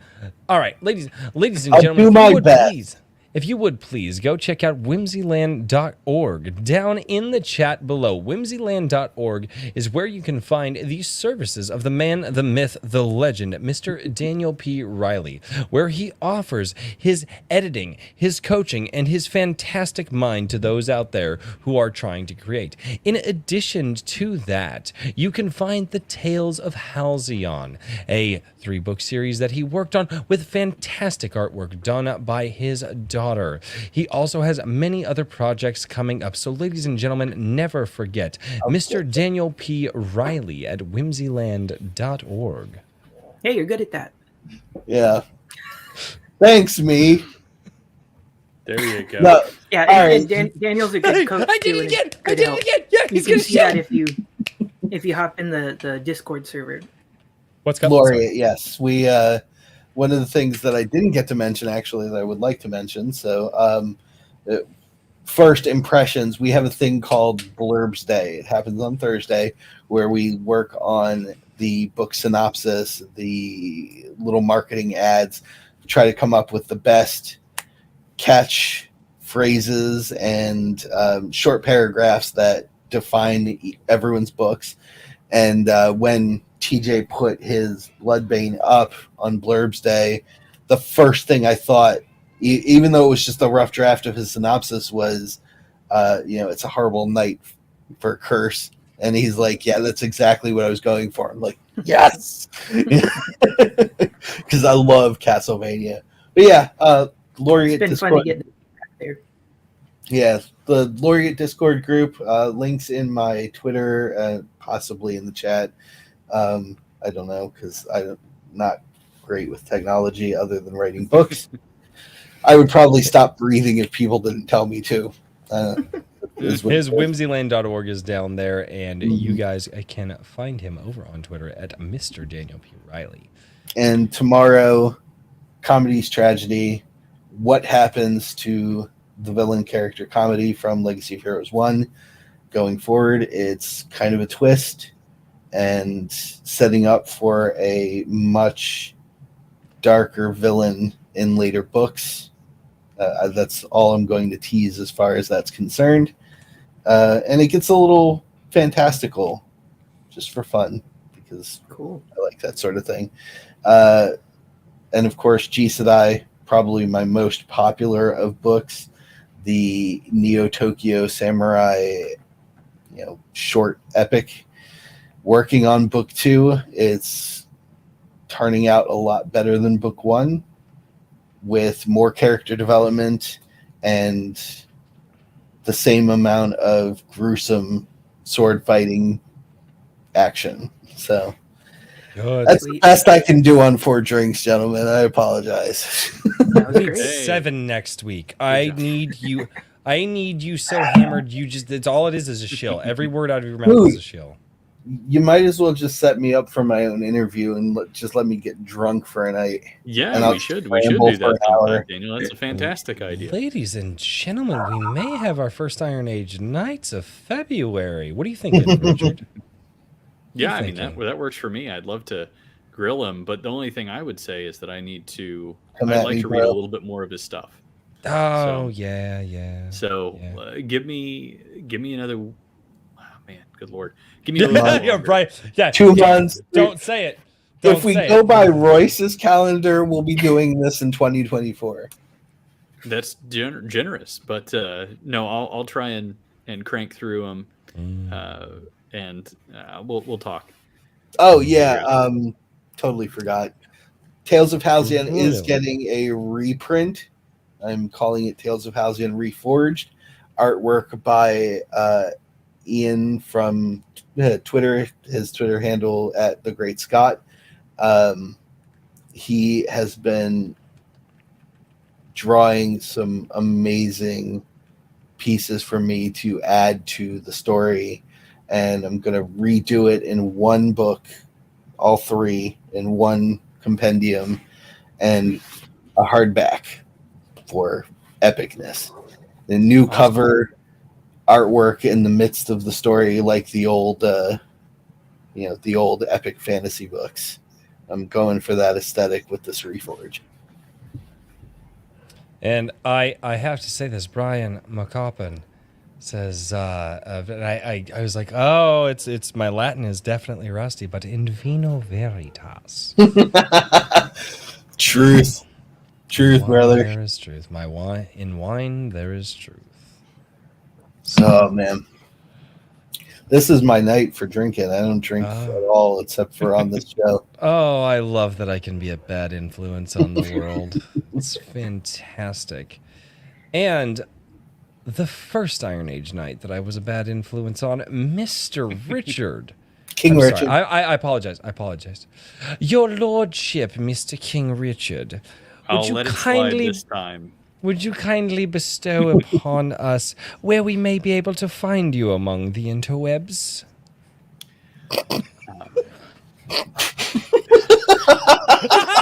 Thanks for that lead up there, Royce. It's great.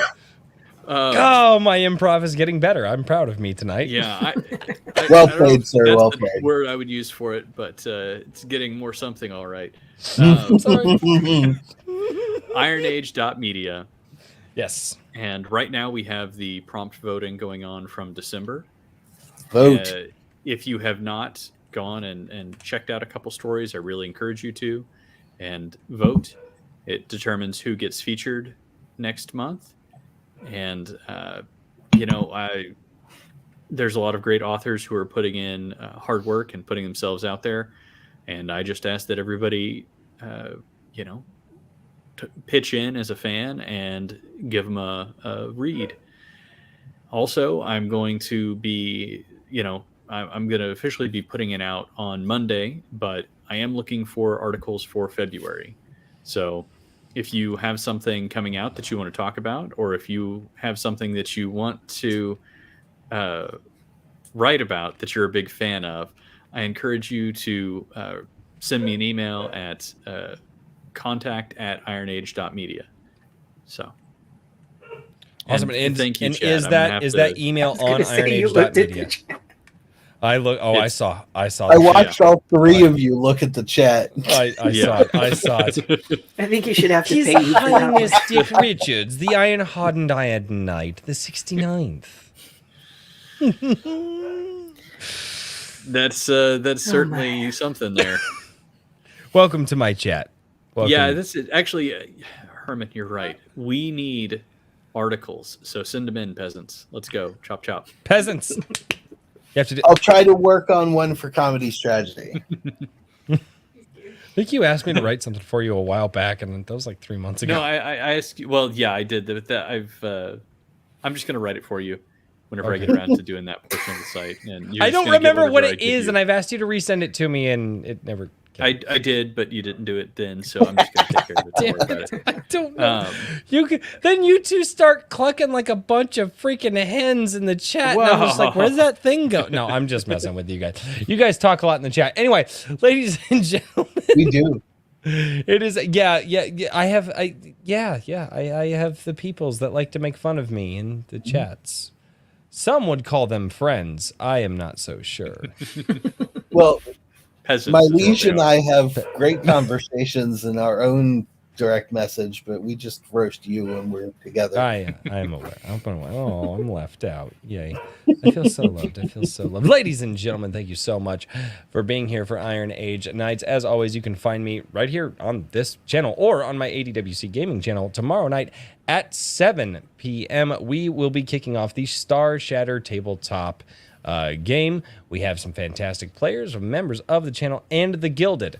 That is the other thing. If you guys would like to support this channel in other places, you can always go to adrinkwithcrazy.locals.com, which is probably one of the best ways to circumvent Mama Susan, to get around the Mama Susan when you would like to sneak a little bit of coin my way. Sometimes people like to sneak the coin my way. It's kind of like a drug deal, but, away from the eyes of Google and without the drugs. So less fun, but you get the idea. Then also, if you would love to become a part of the fantastic community that is building around the Iron Age story writers, and basically the chat, go over to My Gilded. My Gilded, hey, surprise, surprise, it's actually not about me. It's actually about the people who are over there having the conversations, writing their stories, and trying to build culture, have a little bit of fun along the way, and make sure that tomorrow's a better day. So, ladies and gentlemen, thank you so much for checking out Iron Age Nights, and we will see you all next time. Peace. Oh my God, I think I did okay there. Yeah, You Yes, did all not right bad. this time. I said okay. Yes, I it's said okay. acceptable. High praise from the king. Yes, High praise. exactly. You've staged your execution another day. I did. Oh, thank you, God. What's the job of the jester?